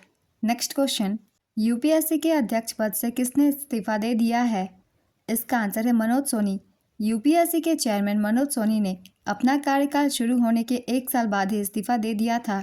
मई 2023 में वह अध्यक्ष बने थे। उनका कार्यकाल 2029 में खत्म होना था।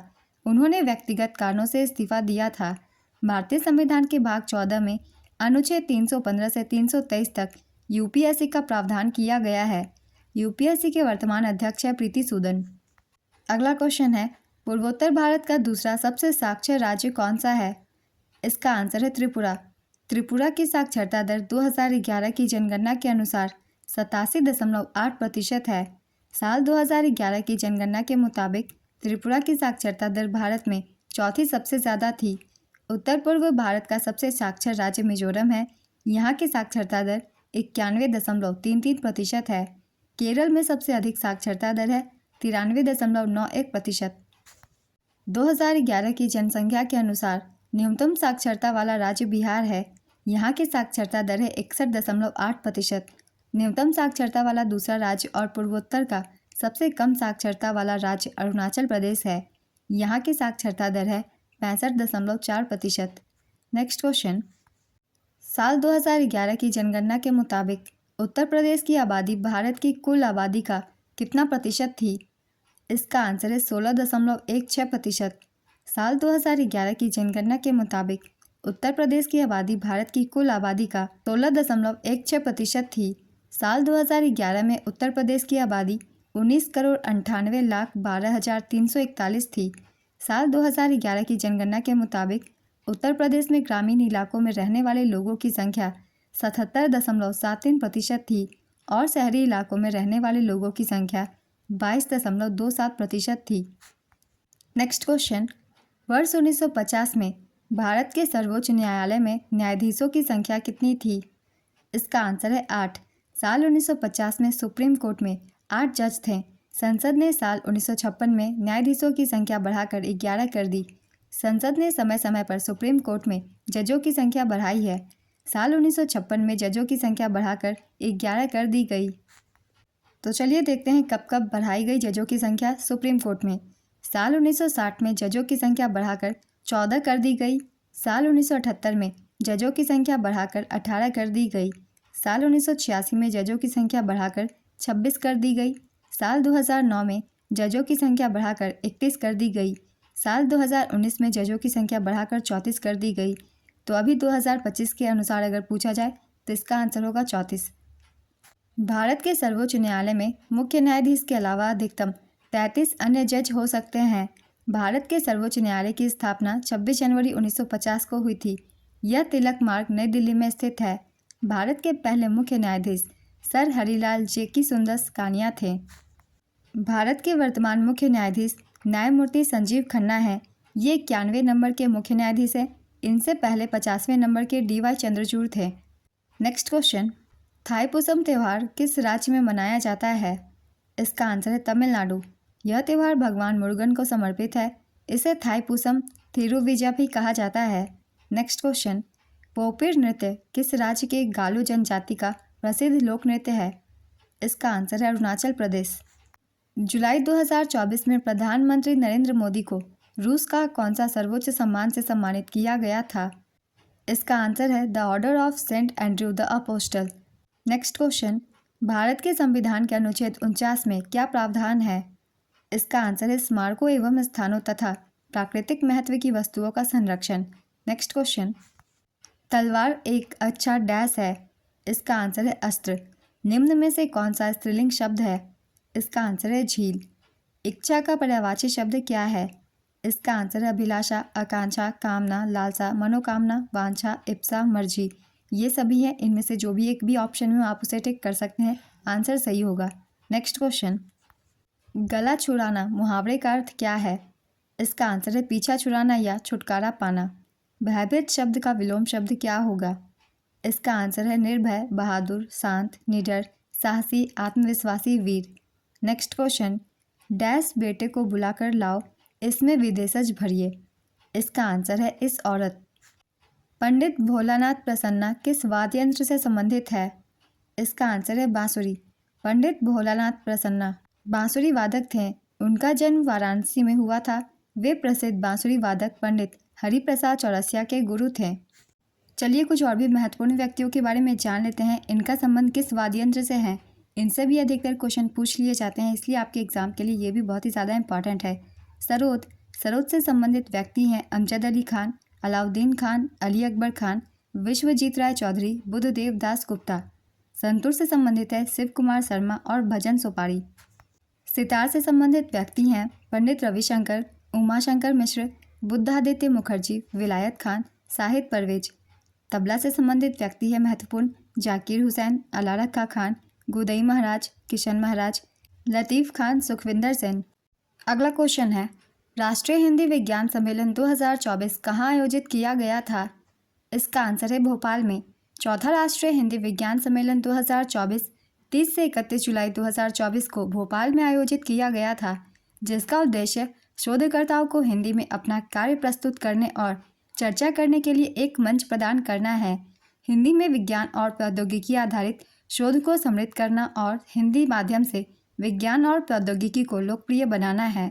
नेक्स्ट क्वेश्चन, लगभग 300 मिलियन वर्ष पहले पैलियोजोइक युग के अंत से लेकर अंतिम ट्राइसिक युग तक किस महाद्वीप को अब तक हम पैंजिया नामक एक ही महाद्वीप के रूप में अस्तित्व के रूप में जानते हैं? इसका आंसर है उत्तरी अमेरिका। लगभग 300 से 200 मिलियन वर्ष पहले पैलियोजोइक युग के अंत से लेकर अंतिम ट्राइसिक युग तक जिस महाद्वीप को अब हम उत्तरी अमेरिका के रूप में जानते हैं वह अफ्रीका, दक्षिण अमेरिका और यूरोप से सटा हुआ था। वे सभी पैंजिया नामक एक ही महाद्वीप के रूप में अस्तित्व में थे। नेक्स्ट क्वेश्चन, झींगा मछली खाती है, क्या यह प्राथमिक, द्वितीयक या तृतीयक उपभोक्ता में आती है? इसका आंसर है द्वितीयक उपभोक्ता। ऊपर पट्टी के निचले सतह में मैग्नीशियम के अलावा कौन सा तत्व होता है? इसका आंसर है सिलिकॉन और लोहा। विनिमय के माध्यम को क्या कहते हैं? इसका आंसर है मुद्रा। दूसरी पंचवर्षीय योजना पहली पंचवर्षीय योजना से अलग कैसे है? इसका आंसर है पहली पंचवर्षीय योजना कृषि क्षेत्र पर केंद्रित थी, जबकि दूसरी योजना ने त्वरित संरचनात्मक सुधार के लिए औद्योगिकीकरण को प्राथमिकता दी। नेक्स्ट क्वेश्चन, साल 1861 में ब्रिटिश सरकार ने कौन सा अधिनियम पारित किया था? इसका आंसर है भारतीय परिषद अधिनियम। यह अधिनियम यूनाइटेड किंगडम की संसद ने पारित किया था। इस अधिनियम के जरिए भारत की कार्यकारी परिषद को पोर्टफोलियो प्रणाली पर आधारित कैबिनेट के तौर पर काम करने का प्रावधान किया गया। इस अधिनियम ने पहली बार भारतीयों के लिए अपने देश के प्रशासन में कुछ हिस्सा लेना संभव बनाया। नेक्स्ट क्वेश्चन, संगीत नाटक अकादमी पुरस्कार में कितने रुपए की नकद राशि दी जाती है? इसका आंसर है 1 लाख रुपए की। संगीत नाटक अकादमी पुरस्कार में 1 लाख रुपए की नकद राशि दी जाती है। इसके अलावा एक ताम्रपत्र और एक अंग वस्त्रम भी दिया जाता है। वहीं अकादमी फेलोशिप में 3 लाख रुपए की धनराशि दी जाती है। नेक्स्ट क्वेश्चन, बारिश के बाद मौसम 7 रंगों वाला हो गया। 7 रंगों का अर्थ क्या है? इसका आंसर है इंद्रधनुष। रात्रि का पर्यायवाची शब्द बताइए। इसका आंसर है निशा, रैन, रजनी, यामिनी, तमी, निशी, त्रियामा, विभावरी, छंदा, सरवरी। नेक्स्ट क्वेश्चन, संदीप कुमार किस खेल से संबंधित है? इसका आंसर है कुश्ती, तीरंदाजी, रेस वॉकिंग और कबड्डी। किस व्यक्ति ने 15 अगस्त 1947 को भारत में स्वतंत्रता के अवसर पर जश्न मनाने के लिए लाल किले पर शहनाई बजाई थी? इसका आंसर है बिस्मिल्लाह खां। सितंबर या अक्टूबर महीने में 10 दिनों तक मनाया जाने वाला त्यौहार कौन सा है? इसका आंसर है ओणम। ओणम का त्यौहार 10 दिनों तक मनाया जाता है। यह त्यौहार केरल में बड़े उत्साह के साथ मनाया जाता है। ओणम को थिरुओणम या थिरुवोणम के नाम से भी जाना जाता है। नेक्स्ट क्वेश्चन, न्यूनतम आवश्यकता कार्यक्रम MNP किस पंचवर्षीय योजना के दौरान शुरू किया गया था? इसका आंसर है 5वीं पंचवर्षीय योजना के दौरान। 5वीं पंचवर्षीय योजना गरीबी उन्मूलन, रोजगार और न्याय पर केंद्रित थी। इसकी अवधि थी 1974 से 78। नेक्स्ट क्वेश्चन, यामिनी कृष्णमूर्ति किस नृत्य शैली के लिए प्रसिद्ध है? इसका आंसर है भरतनाट्यम और कुचिपुड़ी। मुंगारा यामिनी कृष्णमूर्ति एक भारतीय शास्त्रीय नृत्यांगना थी, जिन्हें भरतनाट्यम और कुचिपुड़ी में उनके योगदान के लिए जाना जाता है। उन्हें 1968 में पद्मश्री, 2001 में पद्म भूषण और 2016 में पद्म विभूषण और 1977 में संगीत नाटक अकादमी पुरस्कार से सम्मानित किया गया था। अभी हाल ही में 3 अगस्त 2024 को उनका निधन हो गया है। चलिए कुछ और भी व्यक्तियों के नाम जान लेते हैं जिनका संबंध भरतनाट्यम नृत्य से है। यामिनी कृष्णमूर्ति, कोमल वर्धन, वैजयंती माला, SK सरोज, पद्म सुब्रमण्यम, रुक्मणी देवी अरुंडेल, लीला जैक्सन, राम गोपाल, इन सभी का संबंध भरतनाट्यम नृत्य से है। कुचिपुड़ी से संबंधित व्यक्तियों के नाम है स्वप्न सुंदरी, वेदांतम सत्यनारायण, वेमंती चिन्ना सत्यम, राधा रेड्डी, राजा रेड्डी, यामिनी कृष्णमूर्ति, लक्ष्मी नारायण शास्त्री। नेक्स्ट क्वेश्चन, उच्च न्यायालय के मुख्य न्यायाधीश और न्यायाधीशों की नियुक्ति किसके द्वारा की जाती है? इसका आंसर है भारत के राष्ट्रपति के द्वारा। मयूरभंज छऊ किस राज्य का लोकप्रिय नृत्य है? इसका आंसर है उड़ीसा। यह नृत्य 3 शैलियों में होता है। पश्चिम बंगाल में पुरुलिया छऊ, ओडिशा में मयूरभंज छऊ और झारखंड में सरायकेला छऊ। पुरुलिया और सरायकेला छऊ में पात्रों के पहचान के लिए मुखौटों का इस्तेमाल किया जाता है। छऊ नृत्य को साल 2010 में यूनेस्को की मानवता की अमूर्त सांस्कृतिक विरासत की सूची में शामिल किया गया था। नेक्स्ट क्वेश्चन, साल 1930 में दांडी मार्च का नेतृत्व किसने किया था? इसका आंसर है महात्मा गांधी। इसे नमक सत्याग्रह या सविनय अवज्ञा आंदोलन के नाम से भी जाना जाता है। यह आंदोलन ब्रिटिश शासन के खिलाफ था। यह 12 मार्च 1930 को अहमदाबाद के साबरमती आश्रम से 78 अनुयायियों के साथ 241 मील की यात्रा के साथ शुरू हुआ था। 5 अप्रैल 1930 को महात्मा गांधी दांडी पहुंचे थे। नेक्स्ट क्वेश्चन, वर्तमान में केंद्रीय कैबिनेट पंचायती राज मंत्री कौन है? इसका आंसर है श्री राजीव रंजन सिंह उर्फ ललन सिंह। नेक्स्ट क्वेश्चन, लोसर महोत्सव कहाँ मनाया जाता है? इसका आंसर है लद्दाख में। लद्दाख में लोसर महोत्सव को तिब्बती नववर्ष के नाम से जाना जाता है। यह त्यौहार 15 दिनों तक चलता है और तिब्बती बौद्ध लोग इसे सबसे ज़्यादा धूमधाम से मनाते हैं। अरुणाचल प्रदेश के मोनपा जनजाति लोग भी लोसर त्यौहार को 3 दिनों तक मनाते हैं। नेक्स्ट क्वेश्चन, रेडियो तरंग की खोज कब और किसने की थी? इसका आंसर है हेनरिक हर्ट्ज ने 1880 के दशक के अंत में की थी। नेक्स्ट क्वेश्चन, केंद्रीय मंत्री डॉक्टर जितेंद्र सिंह को किस क्षेत्र में महत्वपूर्ण योगदान के लिए लाइफ टाइम अचीवमेंट अवार्ड से सम्मानित किया गया? इसका आंसर है मधुमेह विज्ञान के लिए। मिश्रित अर्थव्यवस्था में कौन सा क्षेत्र भागीदारी करता है? इसका आंसर है सरकारी एवं निजी क्षेत्र। कौन सी पर्वत श्रृंखला नर्मदा ताप्ती नदियों के बीच और सोन नदी के दक्षिण में स्थित है? इसका आंसर है सतपुरा मैकाल रेंज। अंकुर शब्द के पर्यायवाची शब्द बताइए। इसका आंसर है कोम्पल, मोड़, कोपल, नोक, सूजन, रोआ, कली। इनमें से जो भी ऑप्शन में हो आप उसे टिक कर सकते हैं। 2011 की जनगणना में सबसे कम जनसंख्या किस केंद्र शासित प्रदेश की है? ऑप्शन थी दादरा और नगर हवेली, दमन और दीव, पुदुचेरी और चंडीगढ़। इसका आंसर है दमन और दीव। 2011 की जनगणना के अनुसार न्यूनतम जनसंख्या वाला केंद्र शासित प्रदेश लक्षद्वीप है। न्यूनतम जनसंख्या वाला दूसरा केंद्र शासित प्रदेश दमन और दीव है। अगर ऑप्शन में लक्षद्वीप ना हो तब हम आंसर टिक करेंगे दमन और दीव। तीसरे स्थान पर है दादरा और नगर हवेली। 2011 की जनगणना के अनुसार सर्वाधिक जनसंख्या वाला केंद्र शासित प्रदेश दिल्ली है। दूसरे स्थान पर पुदुचेरी और तीसरे स्थान पर चंडीगढ़। 2011 की जनगणना के अनुसार न्यूनतम जनसंख्या वाला राज्य सिक्किम है। यहाँ की आबादी 6 लाख है। न्यूनतम जनसंख्या वाला दूसरा राज्य मिजोरम है। यहाँ की आबादी 10 लाख है। न्यूनतम जनसंख्या वाला तीसरा राज्य अरुणाचल प्रदेश है। 2011 की जनगणना के अनुसार सर्वाधिक जनसंख्या वाला राज्य उत्तर प्रदेश है। यहाँ की आबादी 20 करोड़ है। दूसरे स्थान पर महाराष्ट्र। यहाँ की आबादी 11 करोड़। तीसरे स्थान पर बिहार। अगर आपने मेरी पहले की एनालिसिस वीडियो देखी है तो इसका आंसर ज़रूर किया होगा, क्योंकि मैंने सारी डिटेल डाली हुई है पहले के एनालिसिस वीडियो में भी। तो एक्स्ट्रा फैक्ट्स में जितने भी पॉइंट्स होते हैं उन सभी को आप सब ध्यान से सुना कीजिए। चलिए दूसरे क्वेश्चन को देखते हैं। मेगास्थनीज किसके शासनकाल में आए थे?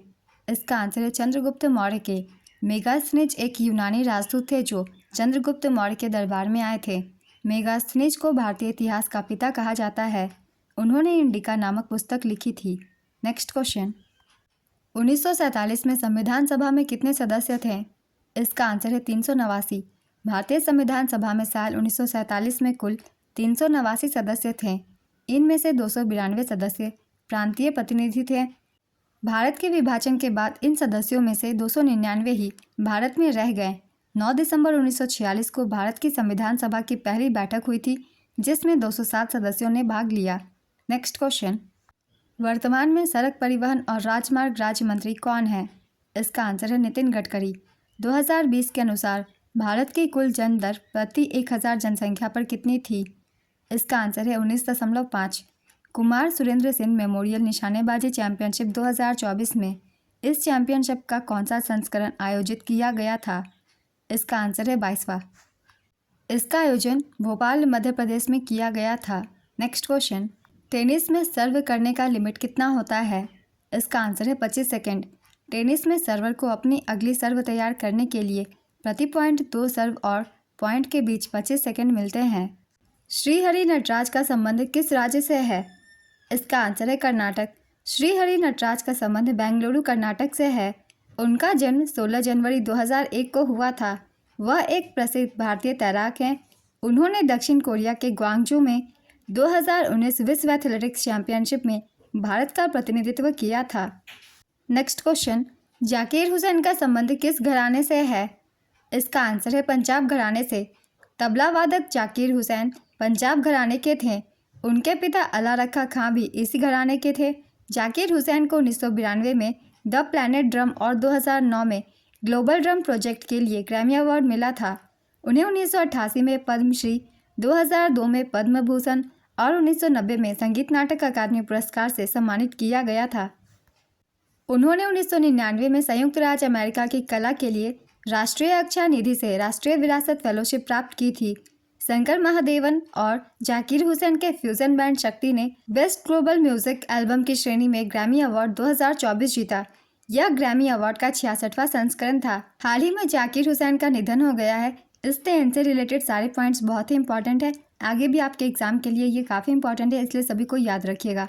अगला क्वेश्चन है, कौन बीसीसीआई के पहले अध्यक्ष थे? इसका आंसर है आरी ग्रांट गोवन।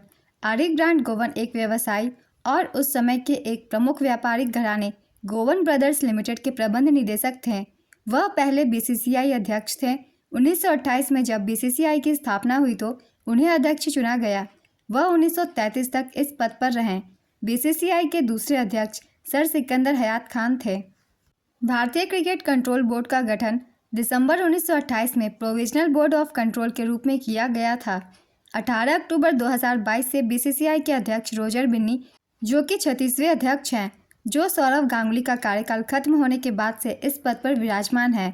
बीसीसीआई का मुख्यालय मुंबई के वानखेड़े स्टेडियम में स्थित है। जनवरी 2025 में बीसीसीआई के नए सचिव देवजीत सैकिया बने और नए कोषाध्यक्ष प्रभतेज सेन भाटिया को बनाया गया। नेक्स्ट क्वेश्चन, जीएसटी संविधान के किस संशोधन अधिनियम द्वारा पेश किया गया था?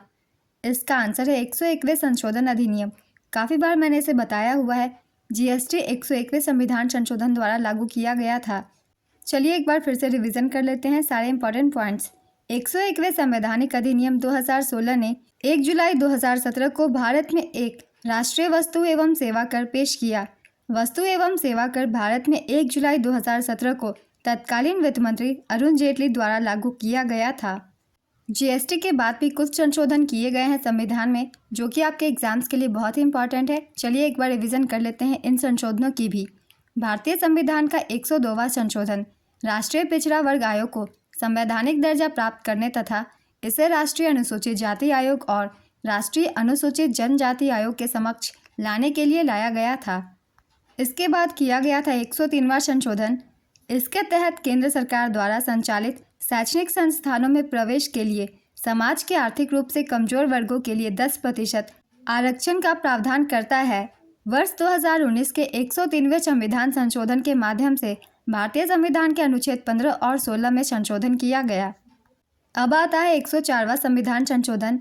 104वें संविधान संशोधन अधिनियम ने लोकसभा और राज्य विधानसभाओं में एंग्लो इंडियन के लिए सीटों के आरक्षण को समाप्त कर दिया और एससी और एसटी के लिए आरक्षण को 10 साल तक बढ़ा दिया।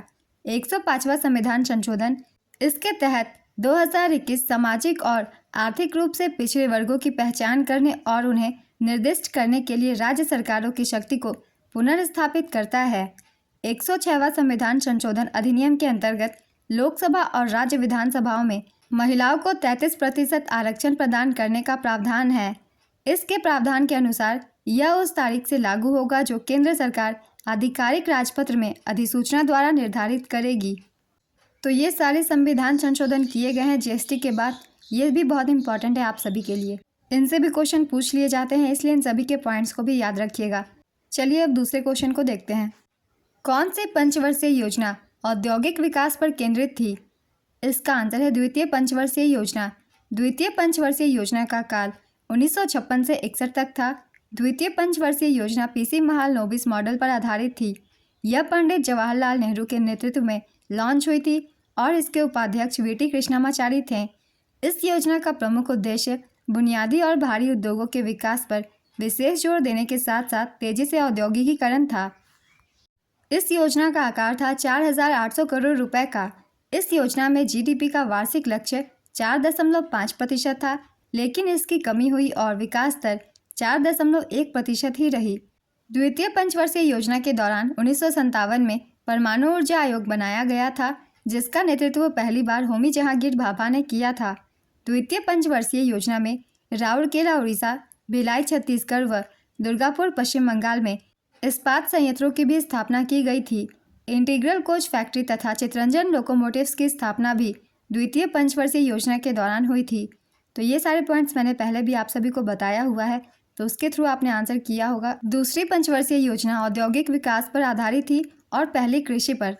नेक्स्ट क्वेश्चन, 2023 में महात्मा गांधी जी की कौनसी जयंती मनाई गई थी? इसका आंसर है 154वीं।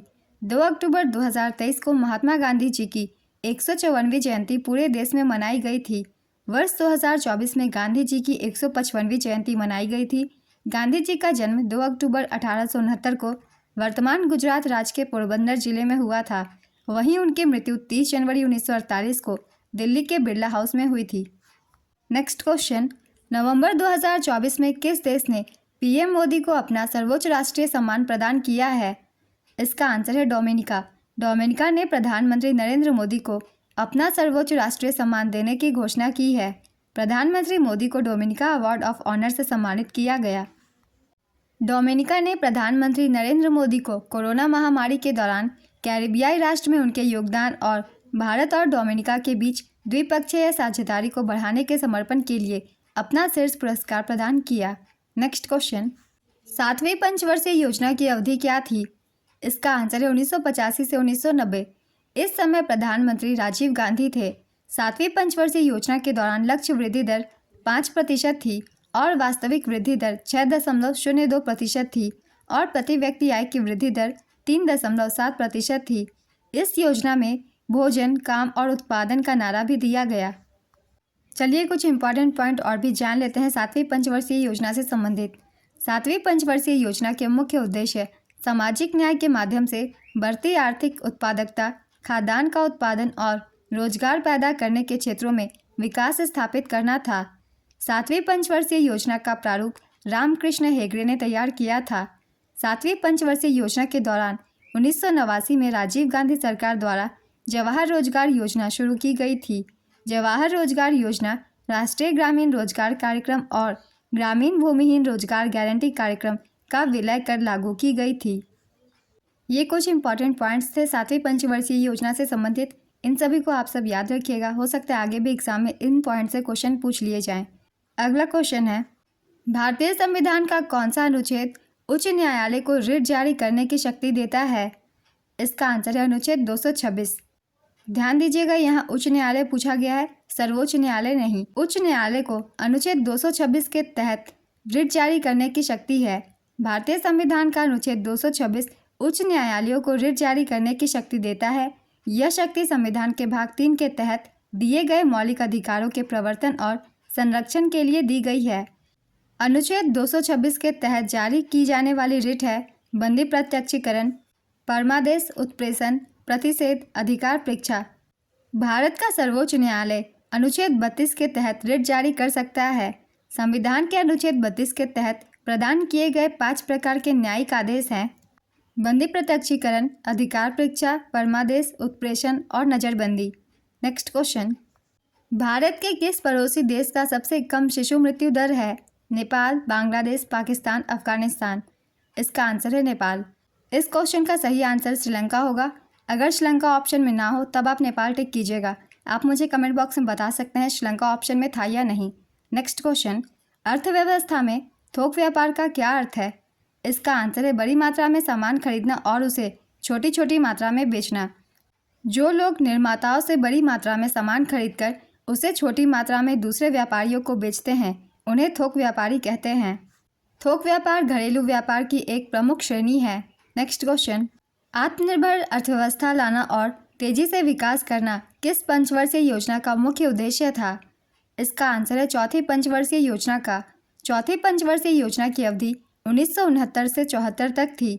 चौथी पंचवर्षीय योजना सूखे अवमूल्यन और मुद्रास्फीति की मंदी के दबाव के परिदृश्य में इंदिरा गांधी सरकार द्वारा शुरू की गई पहली योजना थी। इस योजना में 5.7% GDP लक्ष्य रखा गया था, लेकिन यह योजना असफल रही। इस योजना में सिर्फ 3.3% की वार्षिक वृद्धि हुई। योजना आकार था 15,902 करोड़ रुपए। चौथी पंचवर्षीय योजना के दौरान सबसे पहले बफर स्टॉक की अवधारणा पेश की गई और 50 लाख टन खाद्यान्न के बफर स्टॉक की परिकल्पना की गई। इस योजना के दौरान सूखा संभावित क्षेत्र कार्यक्रम शुरू किया गया। चौथी पंचवर्षीय योजना का मूल उद्देश्य स्थिरता के साथ आर्थिक विकास और आत्मनिर्भरता की प्राप्ति था। यह योजना स्थिरता के विकास और आत्मनिर्भरता की ओर प्रगति पर केंद्रित गार्डियल फॉर्मूले पर आधारित था। 14 बैंकों का राष्ट्रीयकरण, MRTP अधिनियम तथा बफर स्टॉक की धारणा चौथी पंचवर्षीय योजना के दौरान लागू हुई थी। ये सभी चौथी पंचवर्षीय योजना के कुछ इंपॉर्टेंट पॉइंट्स थे। Next question, doctor Bhimrao Ambedkar ने जातिगत भेदभाव खत्म करने और पिछड़े वर्गों के लिए शिक्षा और सामाजिक आर्थिक सुधार लाने के लिए किस सभा की स्थापना की थी? इसका आंसर है बहिष्कृत हितकारिणी सभा। उन्होंने बहिष्कृत हितकारिणी सभा की स्थापना 20 जुलाई 1924 को मुंबई में की थी। यह संस्था छूतों के उत्थान के लिए बनाई गई थी। डॉक्टर भीमराव अंबेडकर ने मूक नायक 1920, समता 1929 और जनता 1930, बहिष्कृत भारत 1927 में जैसी पत्रिकाएं प्रकाशित की थी।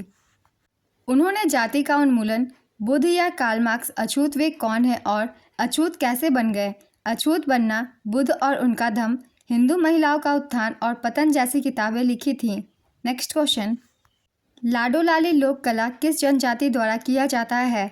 इसका आंसर है संथाली जनजाति। यह कला मुख्य रूप से झारखंड, पश्चिम बंगाल, उड़ीसा और बिहार के आदिवासी क्षेत्रों में पाई जाती है। लाडो लाडली नृत्य मुरिया जनजाति के लोग करते हैं। नेक्स्ट क्वेश्चन, वर्तमान में भारत के राष्ट्रीय सुरक्षा सलाहकार कौन है? इसका आंसर है श्री अजीत डोभाल। भारत का राष्ट्रीय सुरक्षा सलाहकार भारत के वरीयता क्रम में 7वें स्थान पर होता है और उसे कैबिनेट मंत्री का दर्जा प्राप्त होता है। नेक्स्ट क्वेश्चन, 2011 में संगीत नाटक अकादमी पुरस्कार कितने को मिला था? इसका आंसर है 11। नेक्स्ट क्वेश्चन, कृषि जनगणना 2018-19 के अनुसार प्रति किसान आय कितना है? इसका आंसर है 10,218। 2012-13 के अनुसार औसत मासिक आय 6,426 रुपये थी। नाबार्ड की रिपोर्ट के मुताबिक साल 2021-22 में किसान परिवारों की औसत मासिक कमाई 13,661 रुपये थी। नेक्स्ट क्वेश्चन, 2000 की जनगणना के अनुसार कितने वर्ष के लोगों को साक्षर माना गया है? इसका आंसर है 7 वर्ष या 7 वर्ष से ऊपर के लोगों को। 2011 की जनगणना के अनुसार साक्षर व्यक्ति वह है जो 7 वर्ष का है और किसी भी भाषा को समझ के साथ पढ़ और लिख सकता है। नेक्स्ट क्वेश्चन, नास्तिक और रास्तिक का विलोम शब्द क्या होगा? इसका आंसर है आस्तिक और बेराह। नेक्स्ट क्वेश्चन, इनमें से कौन सा शब्द पुल्लिंग होगा? इसका आंसर है दानव। अशोक के अधिकांश शिलालेख किस भाषा में लिखे गए थे? इसका आंसर है प्राकृत। अशोक के अधिकांश शिलालेख प्राकृत भाषा में थे और ब्राह्मी लिपि में लिखे गए थे।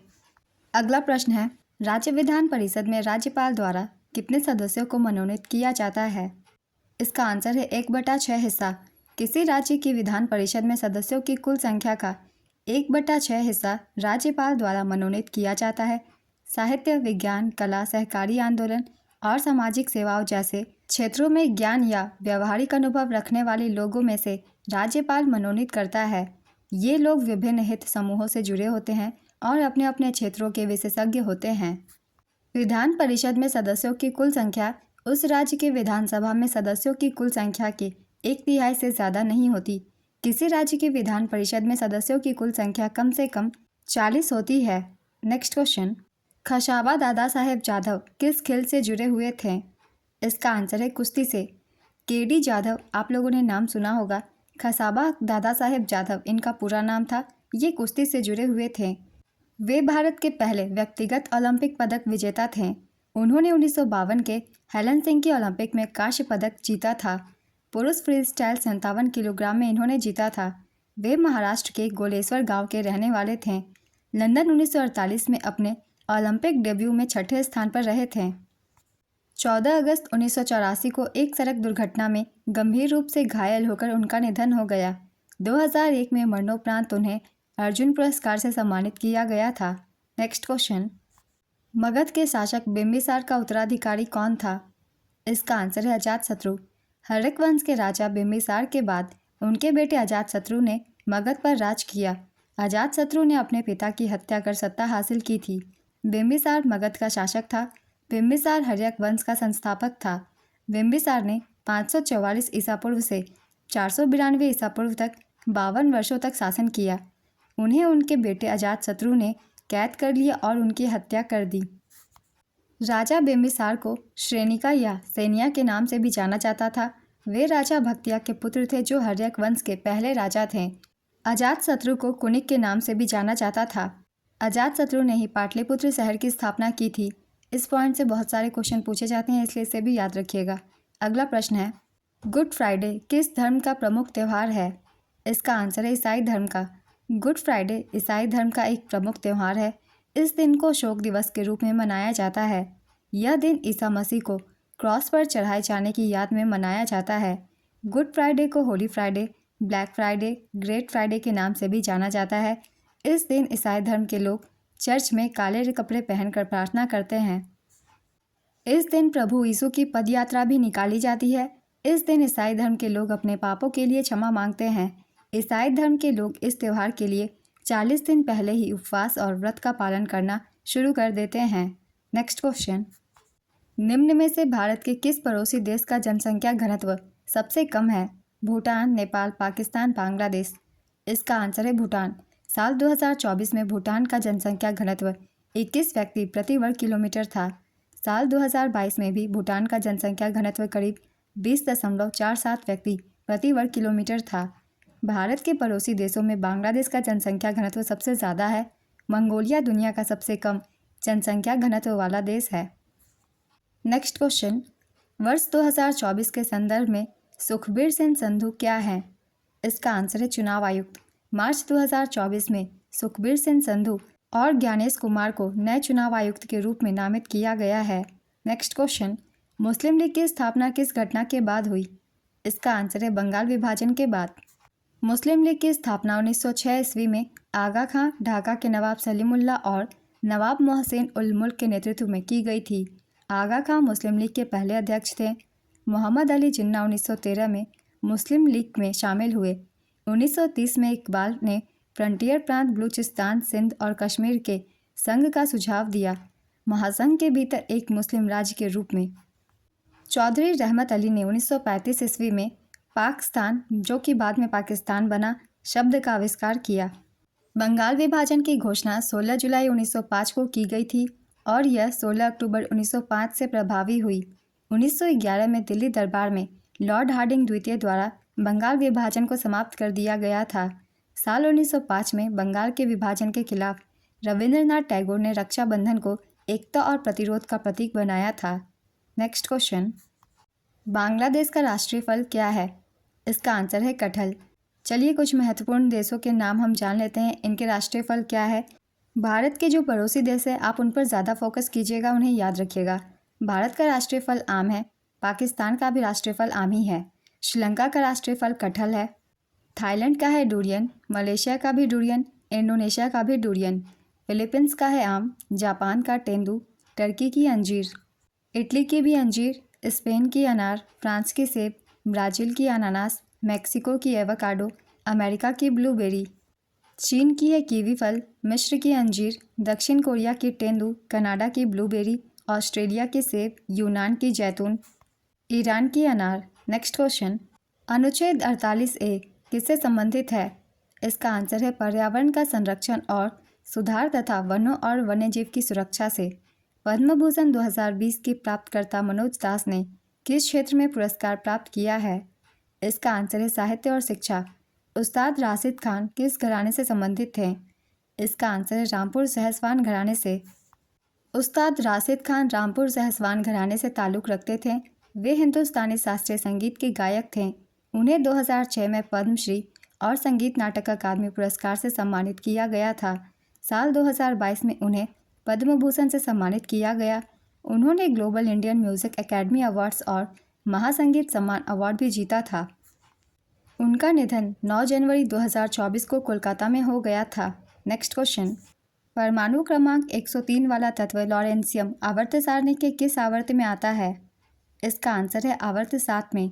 यह एक्टिनॉइड श्रृंखला का 14वां सदस्य है। नेक्स्ट क्वेश्चन, कौन भारतीय अर्थव्यवस्था के प्राथमिक क्षेत्र के अंतर्गत आता है? इसका आंसर है मछली पकड़ना। प्राथमिक क्षेत्र में कृषि, वानिकी, खनन, मछली पकड़ना, डेयरी पशुपालन, मुर्गी पालन और उत्खनन जैसी गतिविधियां आती हैं। द्वितीयक क्षेत्र में विनिर्माण उद्योग, निर्माण उद्योग, ऊर्जा और उपयोगिताएं और औद्योगिक डिजाइन शामिल है। द्वितीयक क्षेत्र को माध्यमिक क्षेत्र भी कहा जाता है। तृतीयक क्षेत्र में वाणिज्य, बैंकिंग, परिवहन, संचार, व्यापार, वित्त, शिक्षा, स्वास्थ्य और सामाजिक कार्य जैसी गतिविधियां शामिल है। इसे सेवा क्षेत्र भी कहा जाता है। इन तीनों ही क्षेत्रों को याद रखिएगा, इनके थ्रू एग्जाम्पल्स पूछ लिए जाते हैं। नेक्स्ट क्वेश्चन, वस्तुओं का निर्माण अर्थव्यवस्था के किस क्षेत्र में किया जाता है? इसका आंसर है द्वितीयक क्षेत्र में। इस क्षेत्र में कच्चे माल का प्रोसेसिंग करके तैयार माल बनाया जाता है। इस क्षेत्र को औद्योगिक क्षेत्र भी कहा जाता है। नेक्स्ट क्वेश्चन, इनमें से कौन कथकली नृत्य से संबंधित नहीं है? ध्यान दीजिएगा, यहाँ पूछा जा रहा है नहीं है। इसका आंसर होगा केलुचरण महापात्र। केलुचरण महापात्र ओडिसी नृत्य से संबंधित है। कथकली से संबंधित व्यक्तियों के नाम है पंकज चरण दास, सुनंदा नायर, गोपीनाथ टी चंदू पनिकर, टी रामननी नायर, चेंगुनूर रमन पिल्ले, कलामंडलम गोपी। नेक्स्ट क्वेश्चन, FIH हॉकी पुरुष विश्व कप 2023 का शुभंकर क्या था? इसका आंसर है ओली। काफ़ी बार मैंने बताया हुआ है अपने करंट अफेयर्स की वीडियो में भी और फिर प्रैक्टिस सेट की वीडियो में भी। चलिए कुछ और भी इंपॉर्टेंट पॉइंट्स रिवीजन कर लेते हैं पुरुष हॉकी विश्व कप 2023 से रिलेटेड। विजेता रही थी जर्मनी, उप विजेता बेल्जियम, संस्करण था 15वां।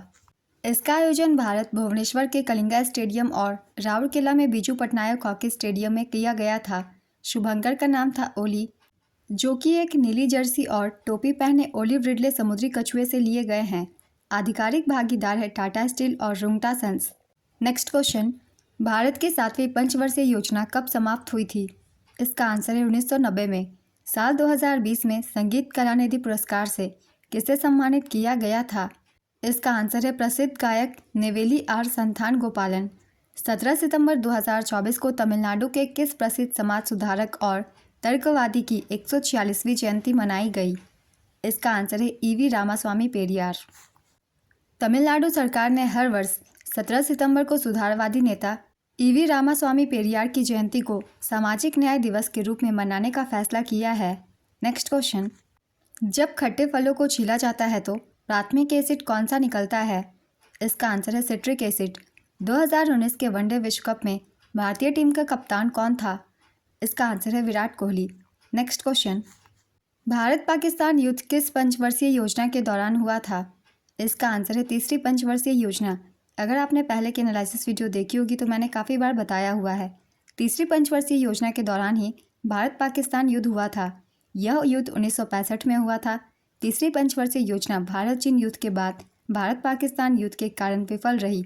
तीसरी पंचवर्षीय योजना की समयावधि 1961 से 1966 तक थी।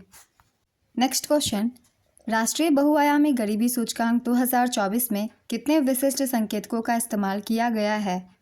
इसका आंसर है 12।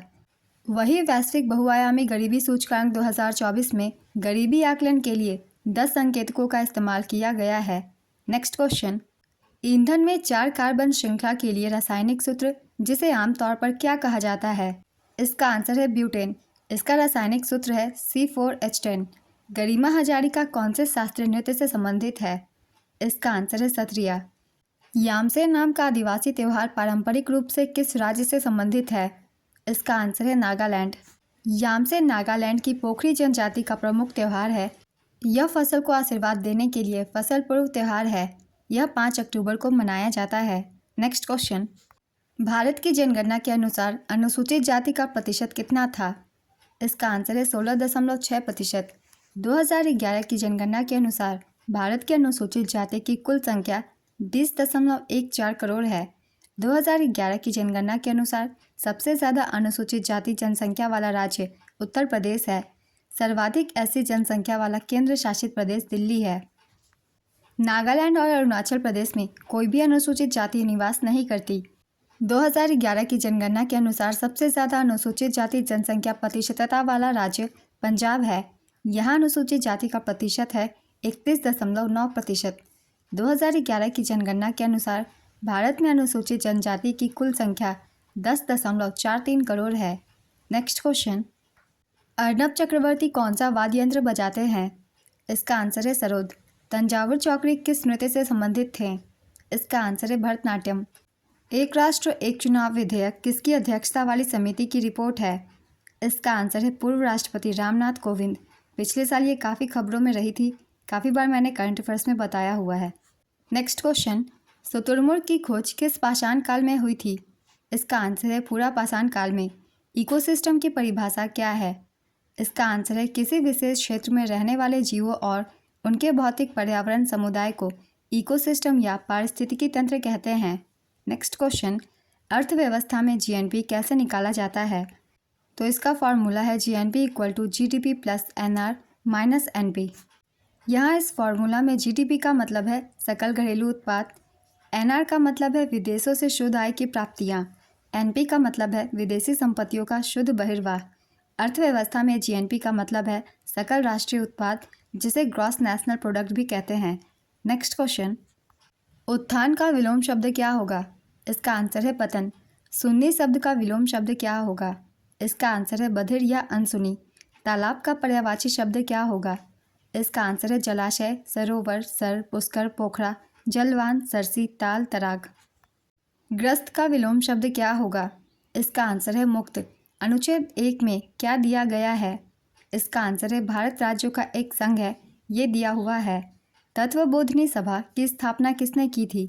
इसका आंसर है देवेंद्रनाथ टैगोर ने। 6 अक्टूबर 1839 को कलकत्ता में देवेंद्रनाथ टैगोर द्वारा तत्वबोधिनी सभा की स्थापना की गई थी। नेक्स्ट क्वेश्चन, 2024 में दिल्ली के मुख्यमंत्री के रूप में किसे नियुक्त किया गया था? इसका आंसर है आतिशी मार्लेना।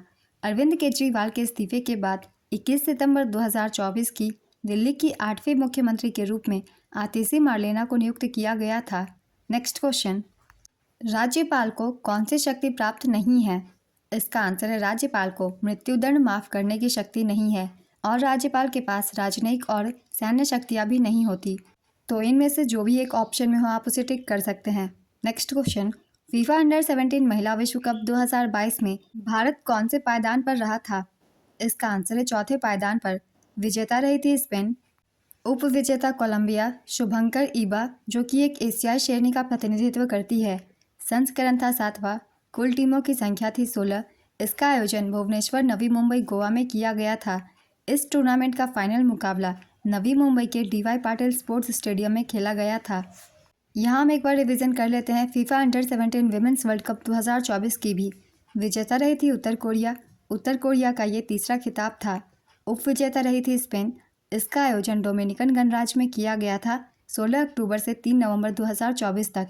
संस्करण था 8वां। कुल टीमों की संख्या थी 16। इसी के लिए सहायक रेफरी के रूप में मेघालय की रियोलंग धर को चुना गया था। रियोलंग धर फीफा अंडर 17 महिला विश्व कप में सहायक रेफरी बनने वाली दूसरी भारतीय थी। नेक्स्ट क्वेश्चन, संतुलित बजट क्या है? इसका आंसर है संतुलित बजट वह होता है जिसमें अनुमानित आय अनुमानित व्यय के बराबर होती है। Next question, senior national squash championship 2023 में किसने दूसरे सबसे कम आयु के खिताब विजेता बनकर इतिहास रचा था? इसका आंसर है अनाहत सेन। ये मात्र 15 वर्षीय हैं। 2011 की जनगणना के अनुसार बाल लिंगानुपात किस राज्य में सबसे कम है? इसका आंसर है हरियाणा। 2011 की जनगणना के अनुसार भारत का शिशु लिंगानुपात 919 है। 2001 की अगर बात की जाए तो 2001 की जनगणना के अनुसार भारत का शिशु लिंगानुपात 927 था। 2011 की जनगणना के अनुसार सर्वाधिक शिशु लिंगानुपात वाला राज्य अरुणाचल प्रदेश है। यहाँ के लिंगानुपात 972 है। दूसरा स्थान मिजोरम का है। यहाँ का शिशु लिंगानुपात 970 है। तीसरे स्थान पर मेघालय, यहाँ के भी शिशु लिंगानुपात 970 है। चौथे स्थान पर छत्तीसगढ़, यहाँ की 969 है शिशु लिंगानुपात। 5वें स्थान पर है केरल, यहाँ के शिशु लिंगानुपात 964 है। 2011 की जनगणना के अनुसार न्यूनतम शिशु लिंगानुपात वाला राज्य हरियाणा है। यहाँ के शिशु लिंगानुपात 834 है। न्यूनतम शिशु लिंगानुपात वाला दूसरा राज्य पंजाब है। यहाँ के शिशु लिंगानुपात 846 है। तीसरा राज्य है जम्मू कश्मीर, यहाँ के शिशु लिंगानुपात 862 है। चौथा राज्य है राजस्थान, यहाँ की है 888। पांचवा राज्य है गुजरात, यहाँ की शिशु लिंगानुपात है 890। 2011 की जनगणना के अनुसार सबसे अधिक शिशु लिंगानुपात वाला केंद्र शासित प्रदेश अंडमान और निकोबार द्वीप समूह है। यहाँ की शिशु लिंगानुपात 968 है और न्यूनतम शिशु लिंगानुपात वाला केंद्र शासित प्रदेश दिल्ली है। यहाँ की शिशु लिंगानुपात 871 है। शिशु लिंगानुपात से संबंधित मैंने सारे डाटा को लिख दिया है, सारे कैटेगरी में मैंने लिख दिए हैं। आप सब अच्छे से याद कर लीजिएगा क्योंकि शिशु लिंगानुपात से क्वेश्चन पूछे जा रहे हैं इस एग्जाम्स में। तो चलिए दूसरे क्वेश्चन को देखते हैं। बंगाल विभाजन किस वर्ष रद्द हुआ था? इसका आंसर है 1911 में। अगर आपने पहले की एनालिसिस वीडियो देखी हुई है तो मैंने एक्स्ट्रा फैक्ट्स में बताया था 1911 में दिल्ली दरबार में लॉर्ड हार्डिंग के द्वारा इसे रद्द कर दिया गया था। चलिए एक बार फिर से बंगाल विभाजन से कुछ इंपॉर्टेंट पॉइंट्स की रिवीजन कर लेते हैं। 1911 में दिल्ली दरबार में लॉर्ड हार्डिंग द्वितीय द्वारा बंगाल विभाजन को समाप्त कर दिया गया था। बंगाल विभाजन की घोषणा 16 जुलाई 1905 को की गई थी और यह 16 अक्टूबर 1905 से प्रभावी हुई। साल 1905 में बंगाल के विभाजन के खिलाफ रविंद्रनाथ टैगोर ने रक्षाबंधन को एकता और प्रतिरोध का प्रतीक बनाया था। नेक्स्ट क्वेश्चन, भारतीय संविधान का अनुच्छेद 74 किससे संबंधित है? इसका आंसर है मंत्रिपरिषद से। अनुच्छेद 74 में मंत्रिपरिषद से जुड़ी जानकारी दी गई है। यह अनुच्छेद राष्ट्रपति को सहायता और सलाह देने के लिए मंत्रिपरिषद के गठन से जुड़ा है। अनुच्छेद 75 में मंत्रियों की नियुक्ति, उनके कार्यकाल, जिम्मेदारी, शपथ, योग्यता और मंत्रियों के वेतन एवं भत्ते से जुड़ी जानकारी दी गई है। नेक्स्ट क्वेश्चन, द्रोणाचार्य पुरस्कार की शुरुआत कब हुई थी? इसका आंसर है 1985 में। द्रोणाचार्य पुरस्कार की स्थापना साल 1985 में हुई थी। यह पुरस्कार भारत सरकार की ओर से खेल कोचिंग में उत्कृष्टता के लिए दिया जाता है। यह पुरस्कार युवा मामले और खेल मंत्रालय देता है। पहले द्रोणाचार्य पुरस्कार विजेता कुश्ती कोच भालचंद्र भास्कर भागवत थे। बॉक्सिंग मेंटर ओम प्रकाश भारद्वाज और एथलेटिक्स कोच ओम नाम्बियार भी पहले द्रोणाचार्य पुरस्कार विजेताओं में शामिल थे। साल 2002 में द्रोणाचार्य पुरस्कार जीतने वाली पहली महिला एथलेटिक्स कोच रेणु कोहली थी। अर्जुन पुरस्कार की शुरुआत 1961 में हुई थी। नेक्स्ट क्वेश्चन, वर्तमान में भारत के वाणिज्य एवं उद्योग मंत्री कौन है? इसका आंसर है श्री पीयूष गोयल। उस्ताद बिस्मिल्लाह खान युवा पुरस्कार किस क्षेत्र में नहीं दिया जाता है? इसका आंसर है साहित्य। यह पुरस्कार संगीत, नृत्य और रंगमंच के क्षेत्र में दिया जाता है। इस पुरस्कार की शुरुआत साल 2006 में हुई थी। नेक्स्ट क्वेश्चन, कौन भारतीय कर्नाटक गायिका है जिन्हें तमिलनाडु के लोगों ने उनके नाम के साथ बॉम्बे की उपाधि दी थी? इसका आंसर है बॉम्बे जयश्री रामनाथ। उत्तर भारत का शास्त्रीय नृत्य कौन सा है? इसका आंसर है कथक। कथक नृत्य उत्तर प्रदेश का शास्त्रीय नृत्य है। साथ ही यह राजस्थान और उत्तर भारत का नृत्य है। मध्यकाल में इसका संबंध कृष्ण कथा एवं नृत्य से था। कथक में 3 प्रमुख घराने हैं, लखनऊ घराना, बनारस घराना और जयपुर घराना। संगीत नाटक अकादमी के मुताबिक भारत में 8 शास्त्रीय नृत्य हैं। भरतनाट्यम तमिलनाडु का है, कुचिपुड़ी आंध्र प्रदेश, कथकली केरल, मोहिनीअट्टम केरल, ओडिसी ओडिशा, कथक उत्तर प्रदेश, मणिपुरी मणिपुर, सत्रिया असम। भारत सरकार के संस्कृति मंत्रालय ने छऊ को भी शास्त्रीय नृत्यों की सूची में शामिल किया है। नेक्स्ट क्वेश्चन, 2011 की जनगणना के आंकड़ों के अनुसार अफगानिस्तान से भारत में प्रवास करने वाले लोगों का प्रतिशत कितना था? इसका आंसर है 0.44%। कौन सा वेद गोपद ब्राह्मण से संबंधित है? इसका आंसर है अथर्ववेद। गोपद ब्राह्मण अथर्ववेद से जुड़ा हुआ एक ब्राह्मण ग्रंथ है। यह अथर्ववेद के सौनक और पैपालाद दोनों संस्करणों से जुड़ा है। अगला क्वेश्चन है, कुक्कुट पालन कौन सा उद्योग का हिस्सा है? इसका आंसर है पोल्ट्री उद्योग। यह एक तरह का पशुपालन है। इस उद्योग में मुर्गियों, बतखों, गीज, कबूतरों और टर्की जैसे पक्षियों का पालन किया जाता है। नेक्स्ट क्वेश्चन, ओडिशा के बरगढ़ जिले की धनु यात्रा भगवान विष्णु के किस अवतार को समर्पित है? इसका आंसर है भगवान कृष्ण। ओडिशा के बरगढ़ में मनाई जाने वाली धनु यात्रा भगवान कृष्ण को समर्पित एक नाटक आधारित ओपन एयर त्यौहार है। यह त्यौहार स्वतंत्रता और बुराई पर अच्छाई की जीत का जश्न मनाने के लिए आयोजित किया जाता है। इस त्यौहार को दुनिया का सबसे बड़ा ओपन एयर थिएटर माना जाता है। यह Guinness book of world record में भी शामिल है। यह त्यौहार हर साल पौष महीने में या जनवरी की शुरुआत में आयोजित किया जाता है। नेक्स्ट क्वेश्चन, चेतन शब्द का विलोम शब्द क्या होगा? इसका आंसर है अचेतन। इच्छा का विलोम शब्द क्या होगा? इसका आंसर है अनिच्छा। कंकन शब्द का तत्सम क्या होगा? इसका आंसर है कंगन। भारत सरकार अधिनियम 1935 में कितनी अनुसूचियाँ थी? इसका आंसर है 10। भारत सरकार अधिनियम 1935 अगस्त 1935 में ब्रिटिश संसद द्वारा 321 धारा और 10 अनुसूचियों के साथ पारित किया गया था। बाद में इसे 2 भागों में भारत सरकार अधिनियम 1935 और बर्मा सरकार अधिनियम 1935 में विभाजित कर दिया गया था। इस अधिनियम ने भारत सरकार अधिनियम 1919 द्वारा शुरू की गई द्वैध शासन प्रणाली को समाप्त कर दिया। 1935 का भारत सरकार अधिनियम पारित होने पर लॉर्ड लिनलिथगो भारत सरकार के वायसराय थे। भारत सरकार अधिनियम 1935 के प्रमुख प्रावधान हैं: प्रांतीय स्वायत्तता की स्थापना, प्रांतों में द्वैध शासन समाप्त कर दिया गया और केंद्र में पेश किया गया, द्विसदनीय विधानमंडल को संसद में पेश किया जाना, आरबीआई की स्थापना। 1937 में संघीय न्यायालय भारत में पहली बार प्रत्यक्ष चुनाव की शुरुआत की गई। भारतीय रेलवे को नियंत्रित करने के लिए एक संघीय रेलवे प्राधिकरण की स्थापना की गई थी। इस अधिनियम में संघीय, प्रांतीय और संयुक्त लोक सेवा आयोगों की स्थापना का भी प्रावधान किया गया था। नेक्स्ट क्वेश्चन, अनाथ का विलोम शब्द क्या होगा? इसका आंसर है सनाथ। अभिलाषा का पर्यायवाची शब्द क्या नहीं होगा? इसका आंसर है कामना, आकांक्षा, इच्छा, चाह, लालसा, अरमान, वांछा। ये सारे अभिलाषा की पर्यायवाची शब्द है। इनके अलावा जो ऑप्शन में हो आप उसे टिक कीजिएगा, क्योंकि यहाँ पूछा गया है नहीं होगा। नेक्स्ट क्वेश्चन, कण्व राजवंश के संस्थापक कौन थे? इसका आंसर है वासुदेव। कण्व वंश के संस्थापक वासुदेव कण्व थे। वासुदेव शुंग वंश के अंतिम शासक देवभूति के मंत्री थे। उन्होंने देवभूति की हत्या करके कण्व वंश की स्थापना की थी। वासुदेव के गोत्र के नाम पर ही इस वंश का नाम रखा गया था। वासुदेव के बाद उनके बेटे भूमिमित्र ने राज किया। सुशर्मन कण्व वंश का अंतिम राजा था। कण्व वंश की राजधानी पाटलिपुत्र थी। इस वंश का अंत सातवाहन वंश ने किया था। वैदिक धर्म एवं संस्कृति संरक्षण की जो परंपरा शुंगों ने प्रारंभ की थी, उसे कण्व वंश ने जारी रखी।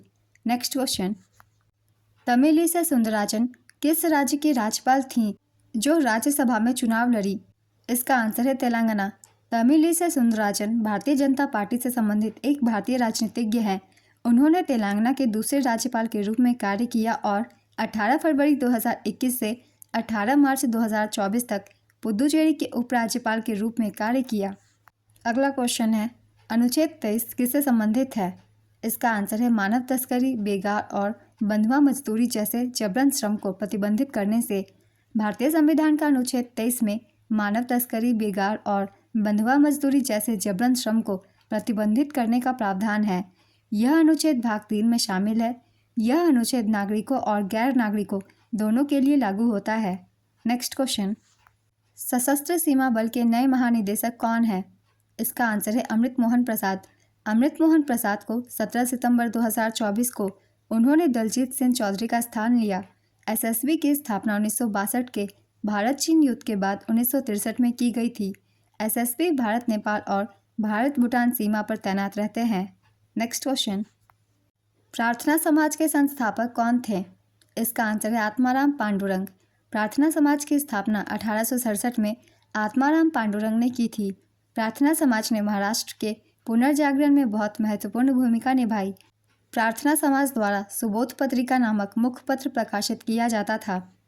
वीरेशलिंगम पंतुलु तेलुगु सुधारक थे जिन्होंने दक्षिण भारत में प्रार्थना समाज को प्रोत्साहित किया। उन्हें गद्य टिकाना की उपाधि से जाना जाता था और उन्हें अक्सर आंध्र का राजा राममोहन राय माना जाता था। उन्होंने विधवा आश्रमों की स्थापना की और मद्रास प्रेसिडेंसी में विधवा पुनर्विवाह के लिए एक संघ का गठन किया। स्वामी दयानंद सरस्वती ने 1875 में आर्य समाज की स्थापना की थी। ये भी बहुत इंपॉर्टेंट पॉइंट है, इनसे भी क्वेश्चन पूछ लिए जाते हैं, इसलिए इन्हें भी याद रखिएगा। राजा राममोहन राय ने 1828 में ब्रह्म समाज की स्थापना की थी। स्वामी विवेकानंद ने 1897 में रामकृष्ण मिशन की स्थापना की थी। नेक्स्ट क्वेश्चन, राष्ट्रीय बहुआयामी गरीबी सूचकांक 2023 में सबसे गरीब राज्य कौन सा था? इसका आंसर है बिहार। दूसरा सबसे गरीब राज्य झारखंड था। झारखंड के बाद उत्तर प्रदेश का स्थान रहा था। नेक्स्ट क्वेश्चन, भारत के किस पड़ोसी देश में शहरी जनसंख्या प्रतिशत सबसे अधिक है? इसका आंसर है भूटान। वह प्रक्रिया जिसमें महासागरों और नदियों का पानी वाष्प में बदल जाता है क्या कहलाता है? इसका आंसर है वाष्पीकरण। जब कोई व्यक्ति सार्वजनिक वस्तुओं के लिए कुछ भी भुगतान नहीं कर रहा है तो इसे किस रूप में माना जाता है? इसका आंसर है फ्री राइडर। यदि किसी वस्तु की गति स्थिर है और वह एक सीधी रेखा में चल रही है तो उसका त्वरण कितना होगा? इसका आंसर है 0। ऐसा इसलिए है क्योंकि त्वरण वह दर है जिस पर समय के साथ वेग बदलता है। यदि वेग स्थिर है तो वेग में कोई परिवर्तन नहीं होगा। नेक्स्ट क्वेश्चन, पेड़ का पर्यायवाची शब्द क्या होता है? इसका आंसर है वृक्ष, तरु, पादप, वेटप, दुम, महिरू, गाछ। नेक्स्ट क्वेश्चन, दक्षिण मूर्ति पिल्लई किस वाद्य यंत्र से संबंधित है? इसका आंसर है मृदम। दक्षिण मूर्ति पिल्लई एक प्रमुख मृदम और कंजीरा कलाकार थे जो 1875 से 1925 तक कर्नाटक संगीत समारोहों में संगीतकारों के साथ थे। उन्होंने पुदुकोट्टई मनपुंडिया पिल्लई से शिक्षा ली और नारायण पाई के संगीत से प्रभावित थे। नेक्स्ट क्वेश्चन, कौन सा वेद संगीत से संबंधित है? इसका आंसर है सामवेद। सामवेद संगीत से जुड़ा एक वेद है। इसे भारतीय संगीत का मूल माना जाता है। सामवेद में गान विद्या का भंडार है। इसमें ऋचाओं के गायन को ही साम कहते हैं। सामवेद चारों वेदों में आकार में सबसे छोटा वेद है। सामवेद में 1875 मंत्र है। इनमें से 99 मंत्र को छोड़कर बाकी सभी मंत्र ऋग्वेद के हैं। सामवेद संहिता में 2 भाग हैं, आर्चिक और गान। सामवेद के गान को प्राचीन आर्य करते थे। अगला क्वेश्चन है, तीता साधु किस खेल से संबंधित है? इसका आंसर है क्रिकेट। तीता साधु क्रिकेट से जुड़ी खिलाड़ी है। वे घरेलू क्रिकेट में भारतीय महिला राष्ट्रीय क्रिकेट टीम और बंगाल के लिए खेलती हैं। उन्होंने साल 2023 के एशियाई खेलों में भारत को क्रिकेट में स्वर्ण पदक दिलाया था। नेक्स्ट क्वेश्चन, घुरेही किस भारतीय राज्य का लोक नृत्य है? इसका आंसर है हिमाचल प्रदेश। नेक्स्ट क्वेश्चन, किसी राज्य के मुख्य सचिव कौन होते हैं? इसका आंसर है वरिष्ठ प्रशासनिक अधिकारी। किसी राज्य के मुख्य सचिव उस राज्य के सबसे वरिष्ठ प्रशासनिक अधिकारी होते हैं। मुख्य सचिव भारतीय प्रशासनिक सेवा IAS के अधिकारी होते हैं। मुख्य सचिव को राज्य के मुख्यमंत्री द्वारा नियुक्त किया जाता है। Next question, ISSF world championship 2023 में भारतीय निशानेबाजों ने कितने मेडल जीते थे? इसका आंसर है 14 मेडल।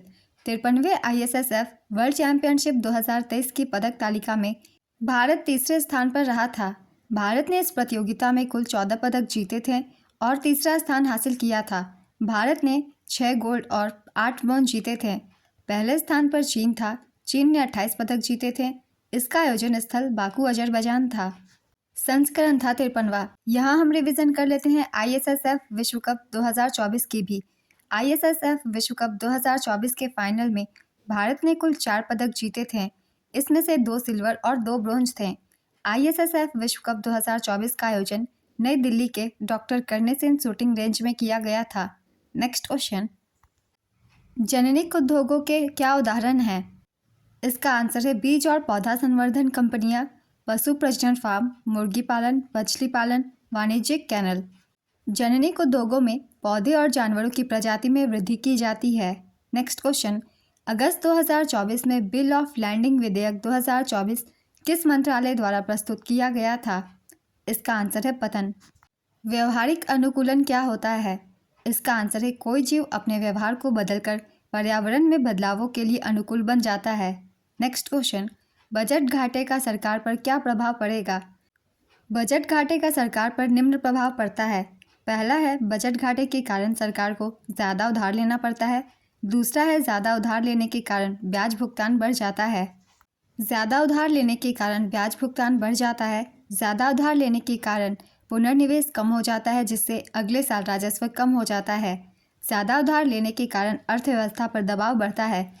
तो इनमें से कोई भी ऑप्शन में हो आप उसे टिक कर सकते हैं। इन सभी में से कोई भी एक आंसर सही होगा। नेक्स्ट क्वेश्चन, रेल कैसा शब्द है? इसका आंसर है विशेषज। जो पास हो जाए वाक्यांश के लिए एक शब्द बताइए। इसका आंसर है उत्तीर्ण।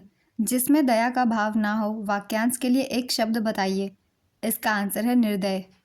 मोहन किस प्रकार की संज्ञा है? इसका आंसर है व्यक्तिवाचक संज्ञा। जो स्वयं उत्पन्न हुआ हो वाक्यांश के लिए एक शब्द बताइए। इसका आंसर है स्वयंभू। हाथी के डैश उड़ना मुहावरे को पूरा करे। इसका आंसर है तोते। गैस किस प्रकार का शब्द है? इसका आंसर है विदेशज। भारत की प्रथम पंचवर्षीय योजना किस मॉडल पर आधारित थी? इसका आंसर है हेरोडोमर मॉडल। प्रथम पंचवर्षीय योजना की समय अवधि 1951 से 56 तक थी। प्रथम पंचवर्षीय योजना USSR के हेरोडोमर मॉडल पर आधारित थी। प्रथम पंचवर्षीय योजना पंडित जवाहरलाल नेहरू के नेतृत्व में लॉन्च हुई थी। प्रथम पंचवर्षीय योजना के तहत बड़ी बड़ी सिंचाई योजना को प्रारंभ किया गया। जैसे व्यास योजना, दामोदर योजना, नदी घाटी योजना। प्रथम पंचवर्षीय योजना में भाखड़ा नांगल बांध के लिए भारी आवंटन किया गया था। प्रथम पंचवर्षीय योजना के अंत में 1956 में 5 भारतीय औद्योगिक संस्थान स्थापित किए गए थे। प्रथम पंचवर्षीय योजना के ये कुछ इंपॉर्टेंट पॉइंट्स हैं, इनसे भी क्वेश्चन पूछ लिए जाते हैं, इसलिए भी इन्हें याद रखिएगा। अगला क्वेश्चन है, अनमोल खरब बैडमिंटन खिलाड़ी किस राज्य से संबंधित है? इसका आंसर है हरियाणा। जून 2024 को भारत सरकार में संसदीय मामलों और अल्पसंख्यक मामलों के केंद्रीय मंत्री के रूप में किसे नियुक्त किया गया? इसका आंसर है किरण रिजिजू। तमिलनाडु में सूर्य भगवान की उपासना में कौन सा त्यौहार मनाया जाता है? इसका आंसर है पोंगल। यह 4 दिनों तक चलने वाला त्यौहार है। इस त्यौहार में सूर्य देव को समर्पित पूजा की जाती है। नेक्स्ट क्वेश्चन, हर्यक वंश के किस राजा ने कौशल एवं पश्चिम में काशी को अपने राज्य में मिला लिया था? इसका आंसर है अजातशत्रु। अजातशत्रु ने कौशल के राजा प्रसेनजीत को हराकर राजकुमारी वज्रा से विवाह किया था। इस विवाह के जरिए ही उसे काशी जनपद मिला था। 1961 में कितने लोगों को अर्जुन पुरस्कार से सम्मानित किया गया था? इसका आंसर है 20 लोगों को। मीना शाह बैडमिंटन 1962 में अर्जुन पुरस्कार पाने वाली पहली महिला थी। तीरंदाजी के क्षेत्र में अर्जुन पुरस्कार के पहले प्राप्तकर्ता कृष्णदास थे, जिन्हें 1961 में सम्मानित किया गया था। 9 जनवरी 2024 को भारत के राष्ट्रपति द्रौपदी मुर्मू ने 26 खिलाड़ियों को अर्जुन पुरस्कार प्रदान किया, जिसमें तेज गेंदबाज मोहम्मद शमी का नाम शामिल है। 2025 के भी राष्ट्रीय खेल पुरस्कार दिए जाने की घोषणा कर दी गई है। चलिए देख लेते हैं किन किन लोगों को ये पुरस्कार दिया गया है। मेजर ध्यानचंद खेल रत्न पुरस्कार विजेताओं की संख्या है 4 लोगों को ये पुरस्कार दिया गया है। अर्जुन पुरस्कार 2024 के विजेता है 32 और 2 को लाइफ टाइम अचीवमेंट पुरस्कार दिया गया। द्रोणाचार्य पुरस्कार विजेता है 3 और 2 को लाइफ टाइम अचीवमेंट अवार्ड दिया गया। राष्ट्रीय खेल प्रोत्साहन पुरस्कार के विजेता है सिर्फ 1। मौलाना अबुल कलाम आज़ाद ट्रॉफी के विजेता हैं 3। जिन 4 लोगों ने मेजर ध्यानचंद खेल रत्न पुरस्कार जीता है उनके नाम है मनु भाकर, ये निशानेबाजी से संबंधित है। गुकेश डी, ये शतरंज खिलाड़ी हैं। हरमनप्रीत सिंह, ये हॉकी खिलाड़ी हैं। प्रवीण कुमार, ये पैरा एथलेटिक्स खिलाड़ी हैं। नेक्स्ट क्वेश्चन, यूएनओ द्वारा किस वर्ष को बाजरा का अंतर्राष्ट्रीय वर्ष घोषित किया गया था? इसका आंसर है वर्ष 2023 को। वर्ष 1930 में क्या हुआ था? इसका आंसर है प्रथम गोलमेज सम्मेलन। पहला गोलमेज सम्मेलन 12 नवंबर 1930 से 13 जनवरी 1931 तक चला। दूसरा गोलमेज सम्मेलन साल 1931 में हुआ और तीसरा गोलमेज सम्मेलन 17 नवंबर से 24 दिसंबर 1932 तक चला। नेक्स्ट क्वेश्चन, एक म्यान में डैश तलवारें नहीं रह सकती, कहावत को पूरा कीजिए। इसका आंसर है 2। बेगम अख्तर को किस नाम से जाना जाता है? इसका आंसर है गजलों की रानी। इनमें से कौन सा देशज है? हमला, किताब, केला, बेगम। इसका आंसर है बेगम। करा शब्द का विलोम शब्द क्या होगा? इसका आंसर है मुलायम। अप्सरा का पर्यायवाची शब्द कौन सा नहीं है? इसका आंसर है अंबुकन, वाष्पकन, परी, इंद्र की सभा में नाचने वाली देवांगना। तो ये सब इसके पर्यायवाची हैं। इनके अलावा जो ऑप्शन में हो आप उसे टिक कीजिएगा। स्त्री शब्द का कौन सा पर्यायवाची नहीं है? स्त्री शब्द का पर्यायवाची शब्द है महिला, नारी, कामिनी, रमणी, वनिता, कांता, सुंदरी, औरत, अबला। इसके अलावा जो ऑप्शन में हो आप उसे टिक कीजिएगा क्योंकि नहीं है, पूछा गया है। नेक्स्ट क्वेश्चन, यमुना किस प्रकार की संज्ञा है? इसका आंसर है व्यक्तिवाचक संज्ञा। प्रसिद्ध नृत्यांगना टी बाला सरस्वती किस नृत्य से संबंधित थी? इसका आंसर है भरतनाट्यम। उन्हें 1957 में पद्म भूषण और 1977 में पद्म विभूषण से सम्मानित किया गया था। भरतनाट्यम के कुछ प्रमुख कलाकारों के नाम हैं सोनल मानसिंह, स्वप्न सुंदरी, रोहिंटन कामा, बाला सरस्वती, अलारमेल वल्ली, मृणालिनी साराभाई, मल्लिका साराभाई, वैजयंती माला, रुक्मणी देवी, लैला सैमसन, पद्म सुब्रमण्यम इत्यादि। नेक्स्ट क्वेश्चन, 2011 की जनगणना के अनुसार सबसे कम जनसंख्या किस धर्म की है? इसका आंसर है जैन धर्म। 2011 की जनगणना के अनुसार भारत की धार्मिक आबादी है हिंदू 79.8%, मुस्लिम 14.2%, ईसाई 2.3%, सिख है 1.7%, बौद्ध 0.7% और जैन 0.45%। तो ये सभी धर्म के प्रतिशत आपको याद रखने हैं, तभी आप बता सकते हैं किस धर्म की जनसंख्या ज़्यादा है और कम है। अगला क्वेश्चन है, महात्मा गांधी राष्ट्रीय ग्रामीण रोजगार गारंटी अधिनियम मनरेगा के तहत हर वित्तीय वर्ष में ग्रामीण परिवारों के वयस्क सदस्यों को कम से कम कितने दिनों का रोजगार दिया जाता है? इसका आंसर है 100 दिनों का। राष्ट्रीय शिर्के को किस शास्त्रीय नृत्य में उनकी उत्कृष्टता के लिए 2013 का संगीत नाटक अकादमी पुरस्कार दिया गया था? इसका आंसर है कथक। भारतीय संविधान के किस अनुच्छेद में समान नागरिक संहिता, जिसे हम आजकल यूसीसी भी कह रहे हैं, का उल्लेख है? इसका आंसर है अनुच्छेद 44 में। 27 जनवरी 2025 को उत्तराखंड में यूनिफॉर्म सिविल कोड यूसीसी लागू हो गया है। गोवा में पहले से ही यूसीसी लागू है, लेकिन वहां इसे पुर्तगाली सिविल कोड के तहत लागू किया गया था। समान नागरिक संहिता यूसीसी का मतलब है भारत के सभी नागरिकों पर एक समान कानून लागू होना। नेक्स्ट क्वेश्चन, भारतीय संविधान का अनुच्छेद 165 किससे संबंधित है? इसका आंसर है महाधिवक्ता। राज्यपाल किसी व्यक्ति को राज्य का महाधिवक्ता नियुक्त करता है। महाधिवक्ता राज्य का सर्वोच्च विधि अधिकारी होता है। नेक्स्ट क्वेश्चन, 1872 में प्रकाशित जर्मन पत्रिका में किसकी आवर्त सारणी ज्ञात तत्वों की उनके गुणों और परमाणु द्रव्यमानों के आधार पर पहली व्यापक व्यवस्था को प्रकाशित किया गया था? इसका आंसर है दिमित्री मेंडलीव की आवर्त सारणी को। तारकाय और केंद्रक में क्या अंतर है? इसका आंसर है तारकाय कोशिका का एक अंग है, जबकि केंद्रक कोशिका का एक हिस्सा है। तारकाय में तारक केंद्र होते हैं जो कोशिका विभाजन के दौरान दिखाई देते हैं, वही केंद्रक में गुणसूत्र होते हैं और यह कोशिका विभाजन में मदद करते हैं। नेक्स्ट क्वेश्चन, ई कॉमर्स के क्या लाभ है? इसका आंसर है कम लागत, ज़्यादा ग्राहक तक पहुंच, लचीलापन। प्रधानमंत्री आवास योजना के तहत आर्थिक रूप से कमजोर वर्ग के परिवारों को व्यक्तिगत आवास के निर्माण या विस्तार के लिए कितने रुपए की सहायता दी जाती है? इसका आंसर है 1.5 लाख रुपए की। यकृत में आयरन की अधिकता के कारण कौन सा रोग होता है? इसका आंसर है हेमोक्रोमैटोसिस। नेक्स्ट क्वेश्चन, साक्षरता का विलोम शब्द क्या होगा? इसका आंसर है निरक्षरता। दीपावली का त्यौहार कब मनाया जाता है? इसका आंसर है कार्तिक महीने की अमावस्या को।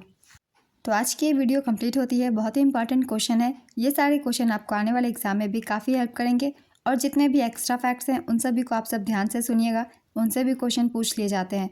और अगर आप सभी को ये वीडियो हेल्पफुल लग रही हो तो इसे लाइक ज़रूर कर दीजिएगा, और इस तरीके की वीडियो के लिए चैनल भी ज़रूर सब्सक्राइब कर लीजिए।